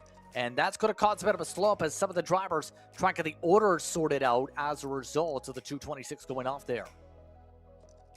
Tough break right there, but we'll try to get themselves reorganized and set to go racing here for our second heat race of our micro division. And I gotta say, can anyone have anything for height in these closing stage in this race? We'll find out, as a little bit quicker on the draw for that outside lane. And don't want to have any penalties given out here, but that could be the possibility because some of them are getting off a little bit too quickly right there. Gonna have to make sure they stay lined up with Spencer Hyde here, as some of the drivers not gained up on the inside or outside, even to the back end. Spencer Hyde's off and away. Clock is rolling. Hyde jumps away by a few tenths already, as one of the Petries, Ashton Petrie, gets himself up to the 4th spot to begin things off here. The field makes its way off the back straightaway. Already, McCarthy in the second as they line up astern together. Nicholas McCarthy was not too happy about how that start went off because of how slow Spencer Hyde was going. You saw him give a little bit of a hand raise, like, what is going on? And now McCarthy has to be careful and see if he can have the pace to keep up with Spencer Hyde. That's easier said than done with what we've seen from the 231 today, but seen wild things happen in terms of some of the mechanics. Keep in mind, earlier we've seen a tire pop off in one of these races, in particular with the micros. For Babin, technically it's a 10 grid places penalty initially if you lose the component like Chandler Babin did. So that's going to be a penalty, or was a penalty, should say, for Babin's save to have to deal with from that tire fall off earlier on today. Still though, battle for second as you would expect, keeping close here. Remember, the 223 of Neves was keeping close with McCarthy and actually was battling aggressively back and forth with him for a little bit before the 223 went off the racetrack and lost a few seconds. Ended up 8 seconds behind McCarthy. Seems to be doing a solid job on matching the pace early on to try and chip away the gap. The 211 machine. Right now, difference at the stripe though, near 2 tenths. The difference, 1.5 tenths in fact on the pace. Faster for McCarthy. MacArthur, he has a little bit of work to do, but he still is trying to stay within striking distance, and with the help from Knives, that could be a big help for him to try to keep the gap somewhat close with Spencer Hyde as they work their way back into the infield section.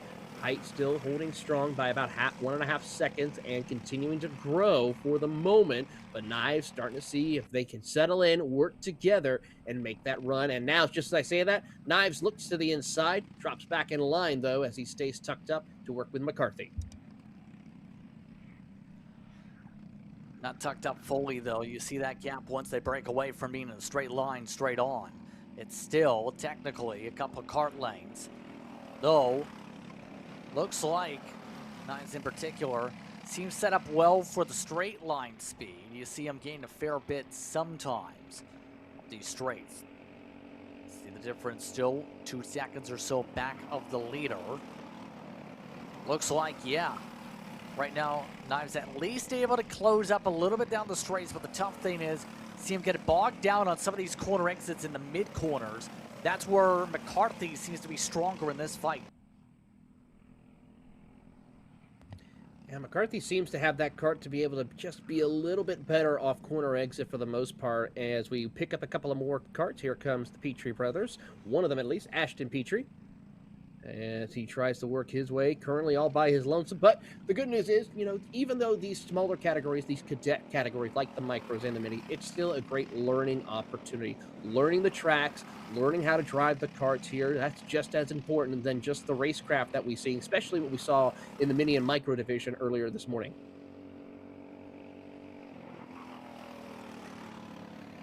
Indeed. As we work our way through, still 3 minutes to work with on the clock for the micros right now. Right now, Knives holds on in front with this battle for the time being. McCarthy trying to find a way to get the spot back. See McCarthy having the issue right now on these corners all of a sudden, the dirty air, to try and find that closeout. 9 horsepower as they zip their way on through. It's going to be hard to get the pull he's looking for to be able to get back into the range to get around the 223. Maddox looking confident. Last time by, lost 2/10 to McCarthy though as they continue to swing back and forth on lap times. This is like a tug of war, what these two are doing. Yeah, but that tug of war, I think it's safe to say they have given up on trying to go for the race lead as they swap positions again. Give the position back to McCarthy. Knives dropping back to third for the moment, as they now will try to determine who will get the second position and see who may have the better front row starting position for the feature race. Keep in mind, Maddox, one of the drivers that we've seen pop up with some experience. The South region had some runs in Kid Kart just earlier this year in CKA competition. Picked up pole position in the Spring Nationals, for example, part of that class. It's also been one of the drivers that's been a constant competitor for the front in the South region in general. So that's where we see Maddox able to thrive and why he's been so quick in terms of speed here today. Wants the top 3 at the very least. One of those moving up the ranks and graduating from the almighty Kid Kart, where so many youngsters get their start, and a lot of drivers going to be keeping an eye on for the next few years to go through the ranks that started up, of course, like many drivers do, in their own Kid Kart. Absolutely, and of course we hope to see more drivers to come out here and compete, whether it be here in the South Division or later on in the North Division, to see some more of those entries go up and see how these drivers progress through these championships and these certain levels of racing as they work their way across the line. It's going to be about 43 seconds left to go on the clock, so about 3 laps to go for our drivers, as McCarthy and Knives still work nose to tail, swapping, learning a little bit of racecraft with each other. And for Spencer Height, he's going to continue to stretch out that lead. Almost 7 seconds is the difference. Yeah, it's about near identical on the pace of what was done last race, by the way. A little bit closer, obviously, the battle for second, since there wasn't any major spark-ups in it. But it's still not done for second. Limes tries to take another poke. McCarthy gets the advantage yet again. Still come up to no time left on the clock. 2 laps to go next time by, because Height had such the advantage on this racetrack that he already took the 3 to go mark with them midway down the back straightaway just about. That's how big the advantage was for Height on the jump. Last time by, Height was the only driver in the 51-second bracket here in this race as well. Looks like McCarthy has things well in hand for now, but for Spencer Height, definitely looking solid, has great equipment underneath him here today. If he's able to keep this up the whole season, he's going to be someone to definitely watch for. You'd have to think by the time we see Spencer when we get to Trackhouse back around October. Not just Trackhouse, but also if you think about it, when we go just to the next round as well for the South Division here for the Apex Karting Championship, he is going to be a force to be reckoned with. Looking forward to seeing what his 2026 campaign will be here in these 206 cadet categories. Absolutely flying as you see him. looking to zip away with the Nitro logo on the rear end of the suit. 2024 Kid Kart champion is doing Kid Kart things, or rather, micro things. Excellent terminology there. That's how big the jump is right now for him on the rip. He's also have experience working with Nitro Kart in our different series, as referred to just moments ago. I actually got some track lessons back in November with Christopher Keithan to learn some circuits at Trackhouse, in fact. So he's been really developing with some of the top development competitors in that side. White flag is out for Spencer Height. Final time around. Height looking to just keep it clean for one more half lap. And speaking of Nitro and Nitro Motorsports, I mean, just think about it. Starting in 2026, they will be the sole owners of their own ARCA team as well. So, of course, with the Nitro group, they have many different platforms. Of course, not just in karting, but also with the ARCA Menard series, as well as the Trans Am series. So, if you want to work your way up through, from karts to cars, Nitro is a great group of people to really showcase that talent to help you get where you could possibly work to the highest levels of motorsports. Spencer Height setting some ultimate highs for the rest of the field. The gap is even bigger than the first race. Checker flag, Spencer Height wins Heat 2. It's done with a pace nearly a second quicker than some of the drivers at the tail end of this one. McCarthy holds on to second, 10.5 seconds back. Maddox Knives finished third. The Patriots are in fourth and fifth. Ashton over Landon. They're separated by 6 seconds on track. No issues for Ashton this time with the kart. Chandler Babin does not have any wheel issues this time either. Finish at the tail. See all the drivers come across the stripe here to close out the second of our Heat 2 races this afternoon. Take a look at the run through just to show you where the intervals were. It was that big for Spencer Height on speed.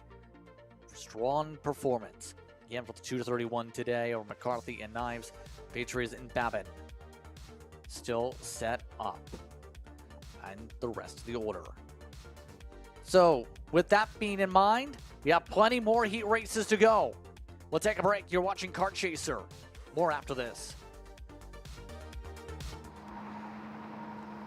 Cat food marketing. $9.99 a month. Dude, Caleb, wake up. Dude, we're live in 5 minutes. Let's go. Come on. What are you doing? Dude, I'm so sorry. Xander had me in a cat food marketing meeting till like 2 a.m. last night. Come on, man. Do you have anything I can drink? Dude, I got the perfect thing for you. Perico. It's a healthy energy drink alternative. Perico, non-GMO, gluten-free, kosher, magnesium, B12, B6, yeah, it's good. B5, biotin, and zero sugar? Pericazo! Try Perico, made with natural ingredients, organic caffeine, and supports your metabolism. Try the new official energy drink of Kart Chaser.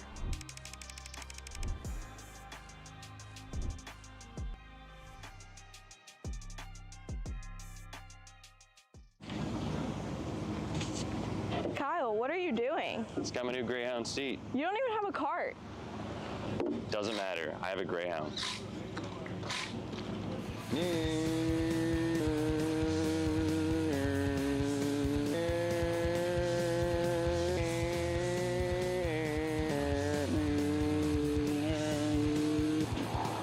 the f is Kyle Cuthbertson? Doesn't even have a go-kart. Doesn't matter.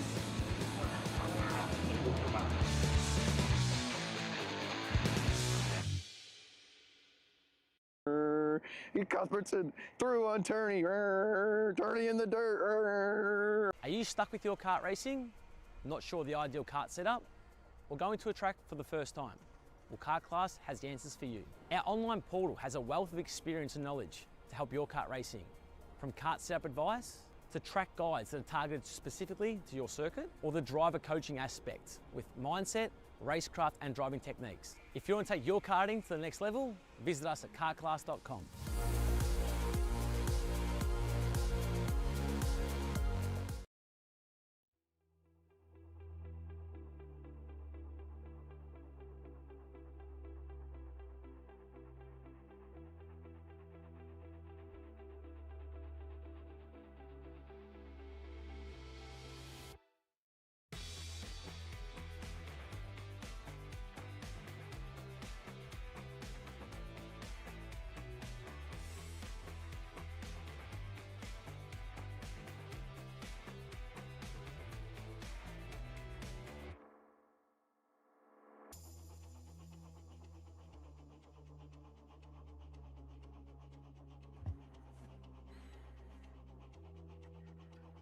Welcome back, everyone, to today's coverage here on Kart Chaser of Apex Karting Championships as the 206 seniors are now on the track for their second heats.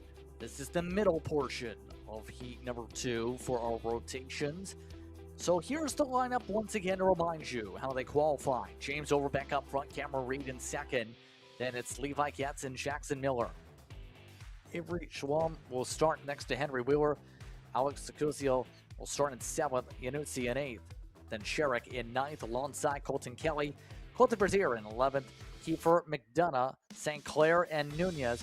For the rest of the order, keep in mind McDonough actually did take part of the race after not taking part in the qualifying session originally. Good to see them take part after that. Keep in mind, Guzilo had an incident responsibility in the last race. 5-second penalty, seeing that card plummet down the order to 11th in the race results. So the karts are now rolling through and the green flag waves. It's Overbeck in control, and once again, we want to be on the inside line here, Taylor. The inside line continues to get jumps, and we have a spin in the middle of the backpack. Some troubles for the 902, and that is Schwalm, who goes around, spun around in the heart of the field, and that is trouble for the 902. No more help. That is a tough break there for Schwalm, as he has to pretty much just hope and pray some other competitors fall out of this running order in this race for him to get some spots. But up at the front of the field, Overbeck, Reed, Getz battling it out for the top spot, as here comes Henry Wheeler to the bottom of the racetrack to get 4th position away from Jackson Miller. He gets his way through, moves up to P4 as they still battle, almost going to go 3 wide out of the final corner. Gathers it back up and continues on their way. Drivers tapping the helmet to say, hey, take it easy. We are just on lap 1. Crazy start to this one, and now it's about the dynamic here, right, of finding a way to be able to adjust to the surroundings. We've seen how things have gone busily off the start, it seems, and we know one thing's for certain. Reed's one of those drivers who wants to at least be in the popcorn seat, or at least in control to be able to go on the offensive. That's why we just seen Reed go to second, and we see Reed throughout this entire weekend so far seeming to not want to be anywhere lower than second to stay comfortable for a chance to win this one. Look who's also charging, though. Wheeler is up to third again. Henry Wheeler really making their way through, and so far it's going to be a good run for Henry Wheeler. And now your top 3 is lined up. One driver tries to dirt track it a little bit out of the final corner. That to be the 900 of Colton Kelly. Kelly went up the hillside for a moment as they worked their way down the back straightaway. 5 minutes to work with, and it's time for Wheeler to do his thing. It's time for Wheeler up at the front, isn't it? Stump machine able to find its way stumpily up to the point. And now it's Wheeler going once again from the mid-pack to the front yet again. What else can you say? It's Henry Wheeler doing Henry Wheeler things. He certainly is, and he is going to take charge here in your 206 senior division, looking to try to go back-to-back today as they work their way through. And so far, these drivers are trying to split it up a little bit into more positioning as your top 3 tries to pull away from Yanuzzi as Wheeler heads down, top 4 pulling away. And the one thing to note here, and a good point coming over from Xander Clements in terms of some of the information here, is the mindset, too, is if you remain too patient, you end up potentially can fall off the back of the pack. If you're over-aggressive, well, we've seen what happened in some cases. It's been a busy day. It's like Daytona and Talladega because of how much the straight line speed is here is so important to maintain so much momentum here. It's almost like what we've seen at CKA Grands, for example, a good reference in particular, where that pack had to work hard to stay together, and we've seen everyone just try and make sure they stayed in the main group. It really is, Justin, and like you said, that over-aggression, you don't want to be doing that too much because that'll slowly compress the entire field back together. And for someone who wants to lead or try and keep a smaller group to be in somewhat better control of what's going on, that's not what you want to do. So if you take the run like we're seeing right now from James Overbeck, he feels like he has a run. He's going to try and take it, and he will have a little bit of help from Yanuzzi to help get around Wheeler at the moment. That's what you want to kind of try and play out, is if you get that run, take it, make the pass, get back in line. Exactly. Get it done as quick as possible. You take too long, and well, you're going to see get about 2 seconds pretty quickly on the track. But less than 3 minutes to go. It's right now back and forth amongst the front runners.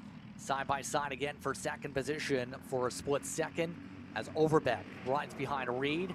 Iannuzzi having a much better second race compared to the first one. You have to give credit to Iannuzzi so far here in this one. In race one earlier, Iannuzzi ended up still finishing fourth with some of the chaos, but hadn't been in the conversation. This time, how about Iannuzzi up to second? Highest we've seen Adriano today in the order. Yep, James Overbeck doing what he just did on the previous lap. Saw the run, had a little bit of help, made the pass, got everyone back into line. But here comes Henry Wheeler wanting to try to get his opening, make the pass around Cameron Reed, moves up to third and tries to see and signal to Cameron, hey, I know I made the pass, but I'm a little bit faster. We can try and go and catch back up to your top two, and we still have plenty of time to make this work. We're back at the point, trying to be the Pied Piper, still in the 49.5s, the main pack. Personal best for Henry Wheeler last time was in the 6s. Right now the buffer is about, give or take, 2.2 seconds between the back end of the lead pack and the front end of the next pack. Right now Reed trying to figure out a way to not fall back. Remember what we said about being too patient, you can fall back. It's like, once again with a stock car, right? Eventually, at the back of the pack, if you don't have the pace, you drop back. We're seeing that now with Reed as a swap for Iannuzzi to the point. Iannuzzi up to the front and now gets to control things. A driver that competed in the CKA Spring and Summer Nationals. He's now back in front. Check that. Wheeler now zipping his way to the front. All sorts of squabbling out. Nobody's settling down here with a few laps to go. And you just saw that. You saw Cameron Reed starting to lose a little bit of touch, but once you saw Henry Wheeler and Iannuzzi making passes for position, it brought her back into the fold. And here goes Iannuzzi to the inside. Overbeck will follow along with Cameron Reed, and Henry Wheeler's back to where he started just a few laps ago in fourth position. And Overbeck back up to the front as Wheeler almost tries to send it in deep to get around Cameron Reed. Could not make it work, and that slide could cost both him and Cameron Reed the shot of going to the front. That was an aggressive cut, but again, a hard clap to the curbs. These curbs are very hard and stiff to each other here. Side by side with Reed once again, going to the outside of said curbs. Zips around the outside. It's actually working for a couple drivers if you initiate from the outside and get the pitch down, it seems. Force the driver below you to lose momentum, get bogged down. That seems to be the case, at least. We're starting to pop up here as Reed isn't able to get a pop up this time. Yeah, you saw her try to do that. The problem is she did not have enough help to get that momentum on her side to make the pass. So she quickly did the smart thing, ducked back into line before Henry Wheeler filled that gap up. More scattering about for second. Reed gets underneath Overbeck this time. Overbeck just about climbed up the wheel of Wheeler. Went nearly two-wheeling for a split second, it looked like, but was able to hold on to it as Wheeler will hold on to the back end of Reed, but Overbeck lost all the momentum. That one little bit of a checkup as a result of that just about contact with the left rear tire, just lost Overbeck all his momentum. He's not even following the train as it squeezes to the inside. Reed nearly in the grass to make a pass to get aggressive forward on Iannuzzi. Here comes Wheeler to squeeze by also. What did we just talk about in the first heat race with the 206 seniors? Cameron Reed will find that hole that you don't think that would work, but finds a way to make it work and make it stick. Beautiful pass there to get around Iannuzzi for the race lead. Now has to hold off Henry Wheeler here in these final couple of laps. Now, speaking of final laps, we're coming up to the final one this time by. This is surely not done with how things are looking. The top two, though, have broken away for now. It's Wheeler on the push, able to shove Reed ahead of the pack by 0.7 of a second. Coming down the back straight away, Wheeler stays tucked up. Will there be a chance for the pass for Wheeler? There is still separation. Reed's built up the buffer, if anything. We've seen Reed with good straight line. Some of the other drivers continue to bounce back. You see Sherrick amongst those, charging through, along with Miller. But up front, it's going to be down to these two. Wheeler trying to make sure the corner speed comes in. Remember, he sent it up the outside of Reed before. This time, through the dog leg to the inside. Wheeler does it again. Wheeler takes it away in the final corner. Reed tries to get the pullback, but it's too late. Henry Wheeler takes it away from Cameron Reed for another race and another stretch of the final corner. Well, it's safe to say, Henry Wheeler, you can make the pass no matter where it is on this track, on the outside, on that final corner, or on the inside, and make it work. Another sweep of the weekend here in the 206 Seniors in these heat races for Henry Wheeler.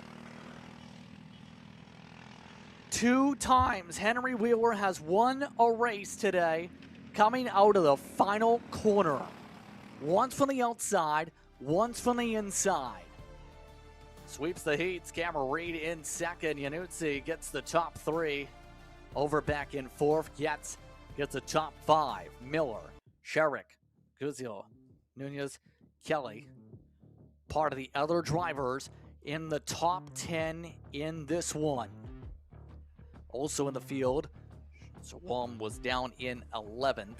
Brazier and McDonough, the other entries here today. My goodness, what a finish yet again. What else can you say, Taylor? There's not much you can say when it comes to what Henry Wheeler's been able to pull off in that final run to the dog leg to be able to get that job done here with the seniors. Good racing indeed. And I got to say, I'm looking forward to seeing how this plays out in the feature race tomorrow amongst these competitors. We extend it pretty much double the length of time around this track. And I got to say, the Apex Karting Championship is holding up to its name, where these drivers are doing some incredible racing here at NOLA. So now this brings us into the next part of the order. It's the minis back on track, and I was talking a little bit about this with some crew members between one of our breaks here today. Remember, there was actually an update to the weight totals for this class, which dropped the weight down about 10 pounds to 255 pounds. And that shows that after that discussion, that was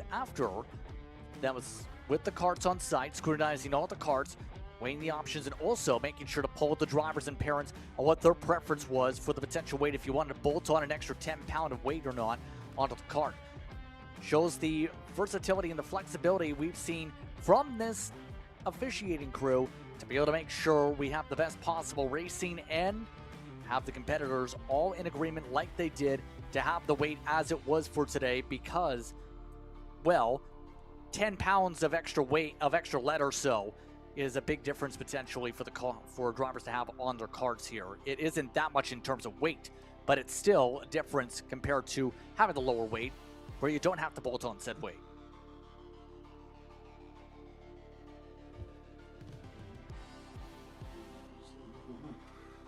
Taylor.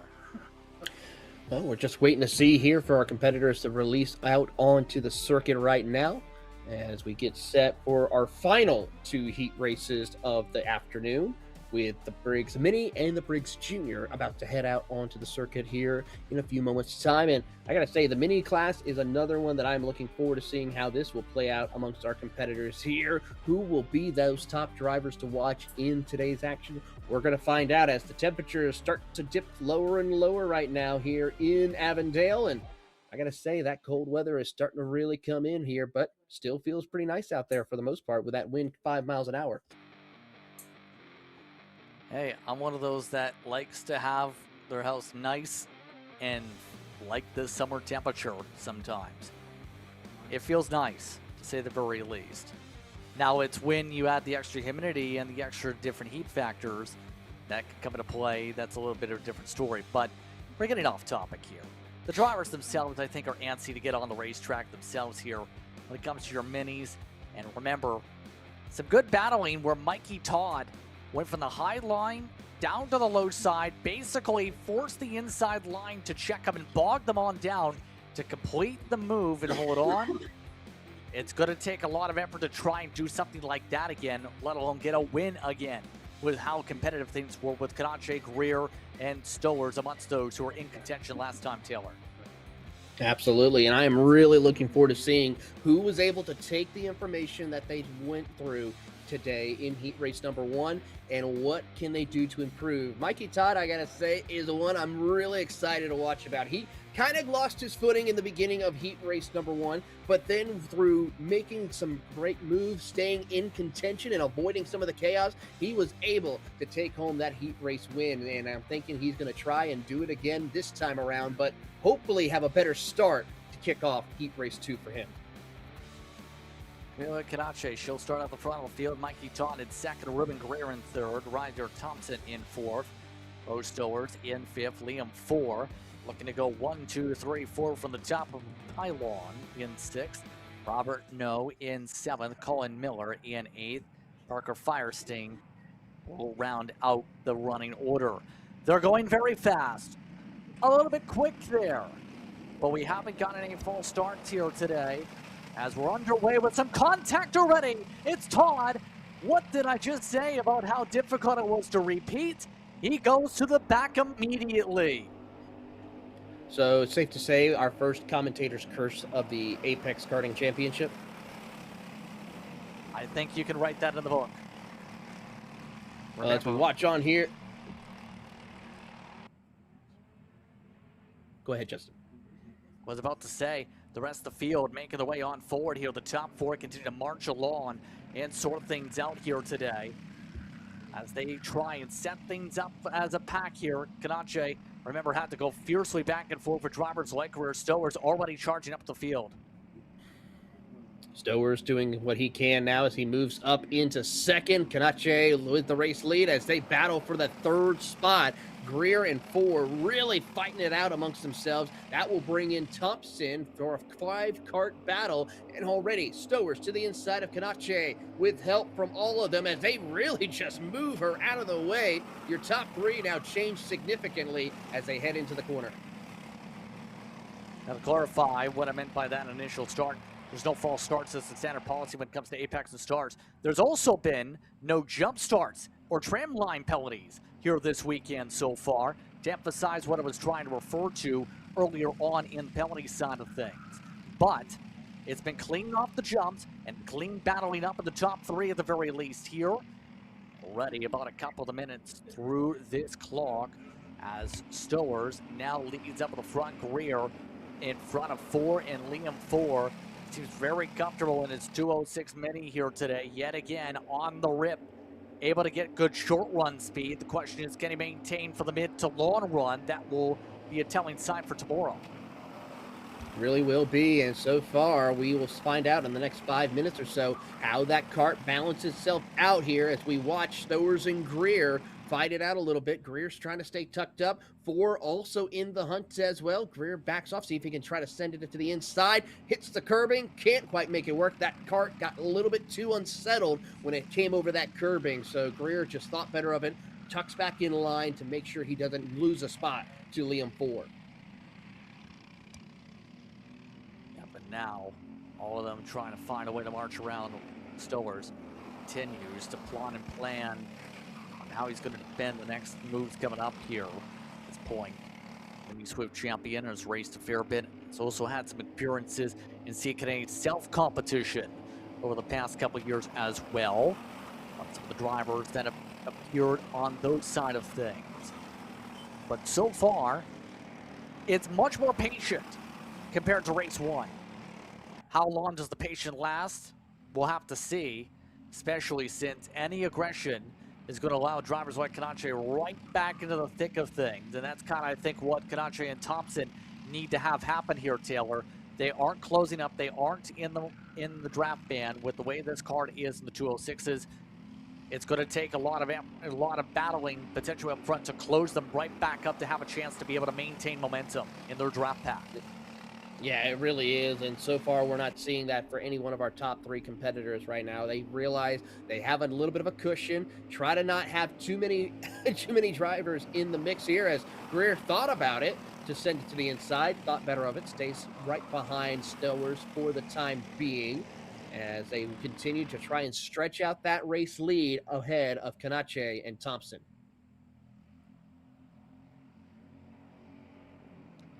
Yep, right now, they stay lined up, tucked together, still with 3 minutes to work with. Right now, the average pace for those curious is the best for everybody right now in this race, with the tires in their optimal window just about here. 50.3 for Greer last time. Well, they fell off by 3/10 all of a sudden, so they've really backed up the tempo. Not sure what that reason would be, but again, these competitors going a little bit slower than their hot lap times, trying to pace away. Compare that to Ganache and Thompson, who actually did gain 2 to 3, 4/10 from their push. Differences on how they're trying to handle things on these tires. I'm watching to see how much of sliding they're doing right now in these tires. That's going to help heat up the tires, but also cause them to lose a lot of grip. And just as I say that, here comes Greer to the bottom. He will take over the race lead with help from Liam 4 to second place. That's going to bring in Kanache and Thompson into the fight because of this battling for the race lead out of the final corner. The gap is going to close down to about 2 kart lengths now as Stowers looks to the inside, can't make the pass work. He'll drop back to third.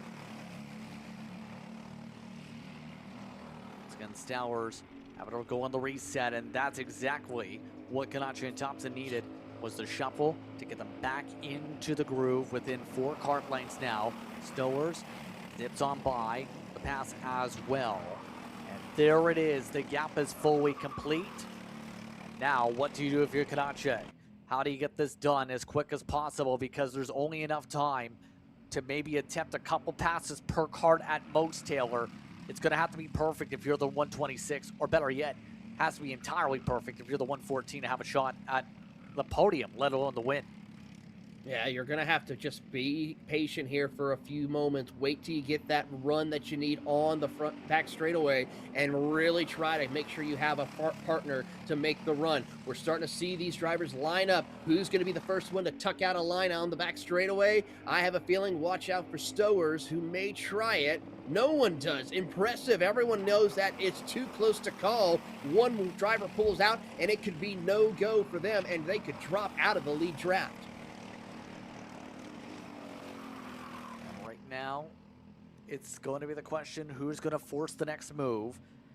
Will someone lose the back end of the draft? Kanache says, enough waiting, I've got to make this do. And there's the move right there for the 126 up to third. They've got to get the job done quickly and doing exactly what you said earlier. Get the pass done quick, don't spend too much time side by side, and then get back to work to be able to close up next. And that cost Ford and Thompson a ton of momentum. They got bogged down after that pass. They certainly did, and that now allows a little bit of breathing room for Kanache to get that toe from the draft to try to see if she can close in on Stowers and Greer. Stowers thought about trying to make a move, but knows he does not have any help. He could not do it. It would have been side by side, and that would have just brought Kanache, Ford, and Thompson back into the hunt. Greer has been one of the fastest drivers on property here this weekend, as we touched upon. But what we've seen from him all throughout this one has been a pole sitter, as mentioned, different races. Miami Grand's action has been successful there, for example. It's been a great day for the Reuben Racing Machine. 2-time national champion Racing for Children's. The organization actually represents the charity side in various different series as well. That is a charity that is established to distract kids in cancer treatment with hot laps, to support those essentially for the children of Alabama. That charity paint scheme holding on in front, coming up to a lap and a quarter to go. Stowers and Kanache are looking to hunt their way around that machine fast. You saw 3 of them trying different lanes to see if they could get that little bit of edge. Here comes Stowers to the inside, around Greer. Kanache will follow suit. She will move up to second as we come around to take the white flag. Kanache to the inside, takes over the race lead. 2 for 1 special in a couple of corners. Now can she hold on for one more lap? As contact, 2 drivers locked together further behind. That's Ford and Thompson as they go 3 wide into 1. Trouble for them as they slow past the start and finish line. More contact, a bit of tire rubbing coming out for the back straightaway. It's Greer up at the front. See the frustration building up for Thompson, trying to get the kart fired up. 4 has gotten away from the scene. That's just around where the blue cones are on the finish line. But coming through towards the best passing opportunities left. It's Stowers trying to find a way to coil up a run. No move defensive for Greer. Little bit of a small bump to the number plate. Checks things up.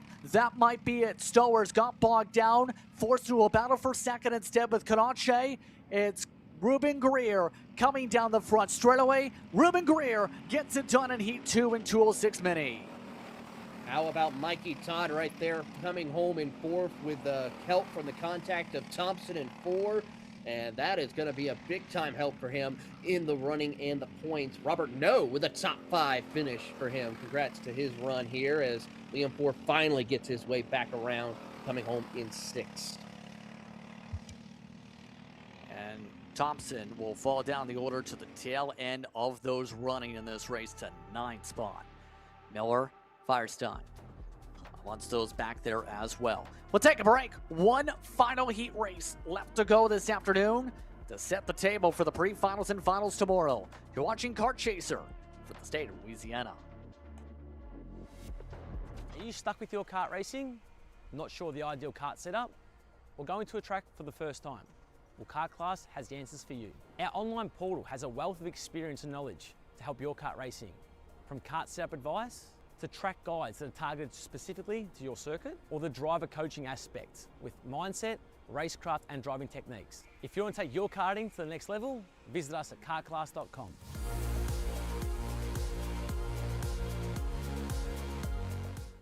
You know, I'm really starting to like this go-karting thing. Yeah, me too. Oh my gosh, can I show you this cute dress I just got? Yes, of course. Oh my goodness, it's so cute. I just love shopping. I love shopping too. Oh my god. Wait, did you guys say you like shopping? Of course. Well, dude, I have the perfect place to do that at. ShopPayCara.com.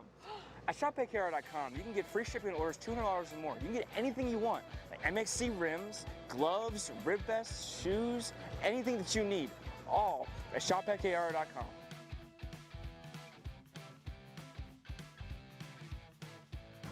Who is he talking to? No idea. But we're gonna have to check it out. Sounds like a great deal. Sure does. Cat food marketing. $9.99 a month. Dude, Caleb, wake up. Dude, we're live in 5 minutes. Let's go. Come on. What are you doing? Dude, I'm so sorry. Xander had me in a cat food marketing meeting till like 2 a.m. last night. Come on, man. Do you have anything I can drink? Dude, I got the perfect thing for you. Perico, it's a healthy energy drink alternative. Perico, non-GMO, gluten-free, kosher, magnesium, B12, B6, Yeah, it's good. B5, biotin, and 0 sugar? Pericazo! Try Perico, made with natural ingredients, organic caffeine, and supports your metabolism. Try the new official energy drink of Kart Chaser.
Welcome back to the Pelican State, where it's time for the sun to start to set, and the Pelicans are about to go flying in towards said sun. Does that make sense? No. But the drivers themselves are about to make sense of a green flag coming up here. It's our final run of the day here, Taylor. It's the juniors coming up. Absolutely, and we're going to see hopefully no drivers flying. We don't want that. We want to keep them on the ground as much as possible, and it's been an incredible day here today, and great racing overall amongst all of our categories, whether it would be the KA categories with the IAME engines or here with our Briggs & Stratton 206 engines. Incredible job from the entire group of drivers racing here today and the entire team here at Kart Chaser with the broadcast crew, giving you all the amazing shots here for us. And I got to say, looking forward to seeing how this one will play out as we get set to go racing here for the final time today and then back at it again tomorrow morning. Yeah, this has been an exciting day of action. It's gotten more and more intense as the day's gone on, and now we look to see how the end capper goes. Holden Harder's out at the front, Tyrone Kemper Jr. in second, Daniel Dragonoff starts in third with Jet Price in fourth, Layden Mole in fifth. It's Max Hudman will start in sixth, Levi Midor in seventh, Wyatt Candaldo will start in eighth, and Cooper Mole in ninth, then Clemens and Richard Rosinski in the 11th position. Lee Hans and Sivakumar amongst the front runners with Coyne and Corpita and Irwin will be in the field. So we get set to go. 16 karts on the entry list. We have 15 on the racetrack. What are you watching out for, Taylor, for this start? Well, can we see another issue like we saw in the previous heat race for these 206 juniors? Can Holden Harder find his way back up to the front, maintain, or find his way, or will someone else play spoiler and try to prevent the doubleheader win for Holden Harder? We're about to find out as he slows the field down to an almost crawl as Tyrone Kemper Jr. as well as the rest of the field looks over to see when we will fire off for the final time today. Ready to go for this one. The rental carts may be finished up, but we're not yet. How about a lot of bumping along the pavement as we're underway? The top three on the bottom end up jumping. Tyrone Kemper Jr. Kemper Jr. losing a fair bit of ground off the initial jump. He also tries to work with Midor as they go 2-3 wide for a split second behind Midor. Alonso's trying to poke around, involving Cooper Mole there for a split second as they make their way to the infield. Everyone now tries to find their correct positioning here, settle in for this opening lap, and then try to start to put the pressure on the driver in front of them to make the run for their positioning here as they work their way through the final couple of corners. Tyrone Kemper Jr. trying to find his way back into the top three as he shows the nose, not able to make anything work though as they come out of the final corner as Dragonoff looks to try and take over the lead. Harder works his way up on the front. Daniel Dragonoff, one of the names that was mentioned in some of the discussions with team members earlier on in the weekend. He's expected to be fast. Whenever we've seen Daniel Dragonoff, he's been a name that's popped up. He's had experience working with teams like Nitro. As yes, we can. Dragonoff also, mind you, the CKA North Division Sportsman Champion over the past couple weeks or so, got the chance to celebrate that championship when he visited over at Newcastle for the CKA Grands also. Thing is, though, Dragonoff just got uprooted to fourth. Yeah, but the thing is here, he is going to try to be patient, wait for that opportunity as Tyrone Kemper Jr. has moved up to second. Meanwhile, side by side for the third position between Dragonoff and company. Mole will go back to fourth position, maybe even further, as here comes Jet Price to try to take the spot away. Dragonoff became a new Jet factory driver back at the end of last December. He's been a very strong competitor since then in the New Jets program. We'll see if he's going to be able to charge back up real quickly in this draft. It's about 6 karts deep. Midor, the choo-choo train for it, but Kemper Jr. in a better spot in the early going at least. We've seen how good he was after his bounce back after the off-track earlier. Well, he goes to the race lead quickly in Heat 2, and we have contact. The 825, Layden Mole having some issues as he got tied up there with Price, it looked like, and both of them losing a ton of ground. That pack got splintered up. It really did. It's now down to your top three. Midor moving up to P4. How about Rosinski now into the top 5 as he'll go side by side with Layden Mole for position and takes over the 5th spot. Layden Mole, as they're going to go 3, maybe 4 wide for the 5th spot down the back straightaway. They tuck back down to 2x2 here as we see, whoa, big time switch up right there for the driver of Rosinski and company, and Siva Kumar right there in the hunt. Siva Kumar Bledsoe's up 5 so far. Rapida is also up 5 positions so far off the rip. -10 if you're Jet Price. You see your biggest movers and shakers on the pylon. Contact again. Hands get risen up there. That was Hudman, who has nearly turned around with that contact. A little bit of a scary moment for them. One of the drivers that we mentioned getting experience at K1 Speed for a state championship in the wintertime coming up.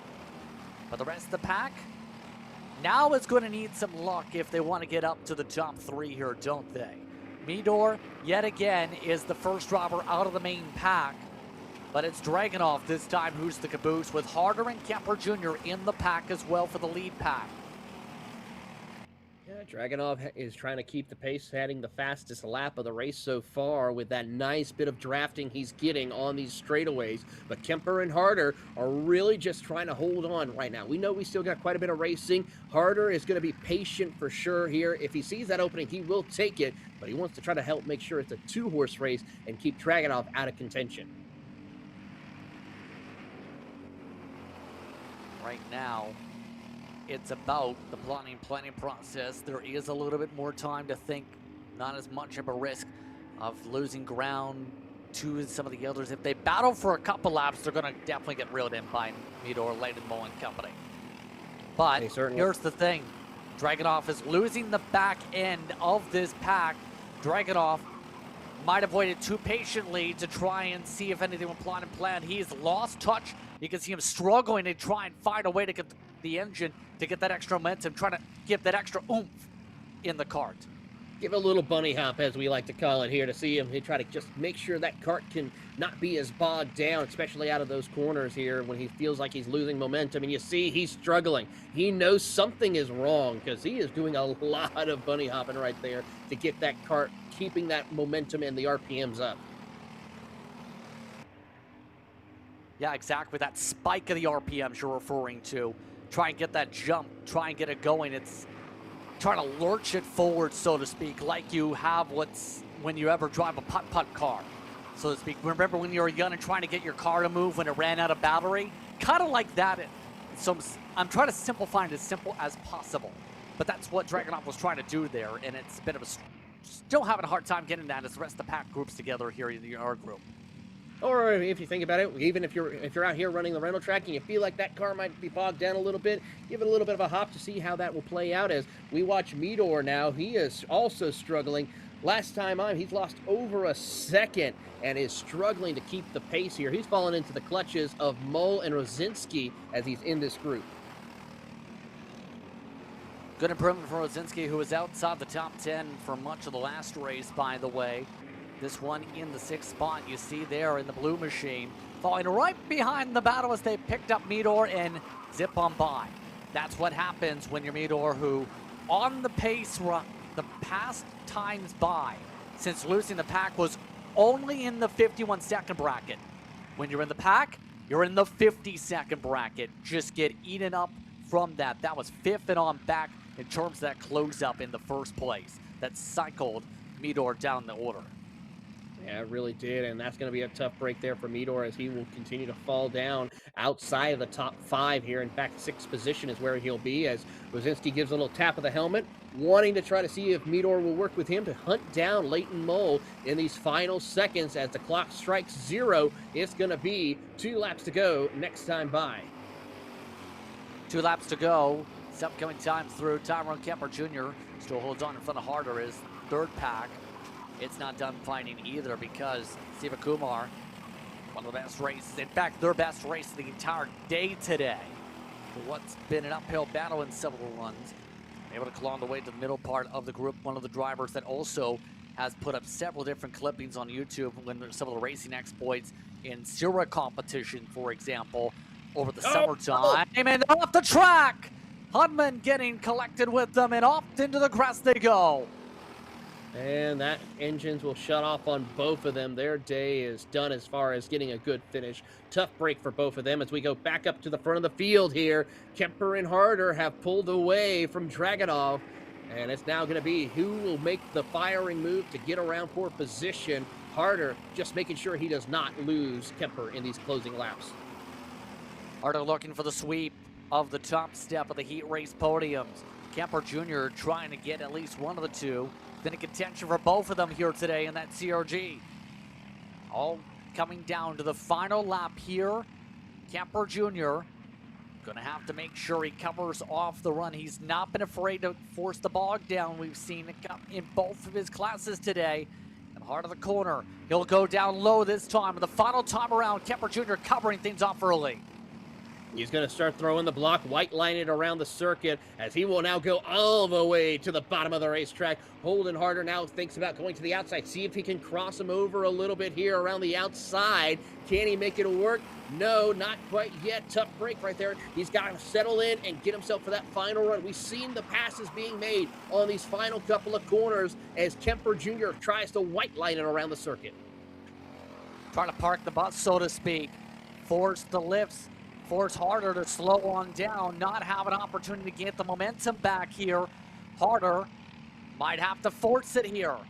Looking for the final run to the dogleg to the final corner. Harder doesn't get the poke, now gets the chance, gets a small poke to the inside, side by side. It's Harder. Harder gets the advantage, in fact, by 8/1000ths of a second. My goodness. That looked even closer than it originally looked. It really did. I almost thought for a brief second they tied it right there across the line, but how about that pass by Holden Harder? Tyrone just bogged it down a minute second, which allowed Holden to get that run he needed out of the final corner. So it's not Kemper Jr., it's Harder who gets the advantage. In a drag race, Harder gets the advantage in a close one to end the day. Dragunov, Mole, Layden specifically, Svinsky rounds the top 5, Midor, Cataldo, along with Cooper Mole. Lumen's down there in the order, along with Corpita, Budman, Coin, Siva Kumar, Price, and Lehans are the rest of the drivers. What a way to end it. What intense racing throughout the day, especially what we've seen in the afternoon here. Taylor, your final thoughts before we go to the pre-finals and finals tomorrow. Well, one thing I will gotta say is bundle up tomorrow, because the temperature and the whole setup idea, it's gonna go out the window from what you learned today, because those colder temperatures, that's gonna affect a whole lot with how the karts will handle, how the tires will grip around the track. It's going to be incredible to see how the racing will play out tomorrow. Winds are about close to 20 miles an hour from the north. So be prepared for some crazy things to happen and how these drivers will manage these races tomorrow. Absolutely. On that note, it's time to say goodbye. I'd like to thank you for tuning in for Saturday's coverage. Apex Karting Championships, the Southeast, in full swing for its season. For the action tomorrow, we'll kick things off once again about 8 a.m. Central. That is 9 a.m. Eastern Time for more racing action here from the racetrack. But on that note, it's time to say goodbye. For Taylor Burris, for everyone here at Kart Chaser, I'm Justin Prince saying so long. We'll see you next time when we go racing for the pre-finals and finals tomorrow.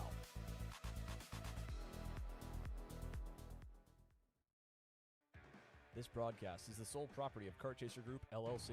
Any rebroadcast, reproduction, or other use of the images, audio, or accounts of this event, in whole or in part, without the express written consent of Kart Chaser Group, LLC is strictly prohibited.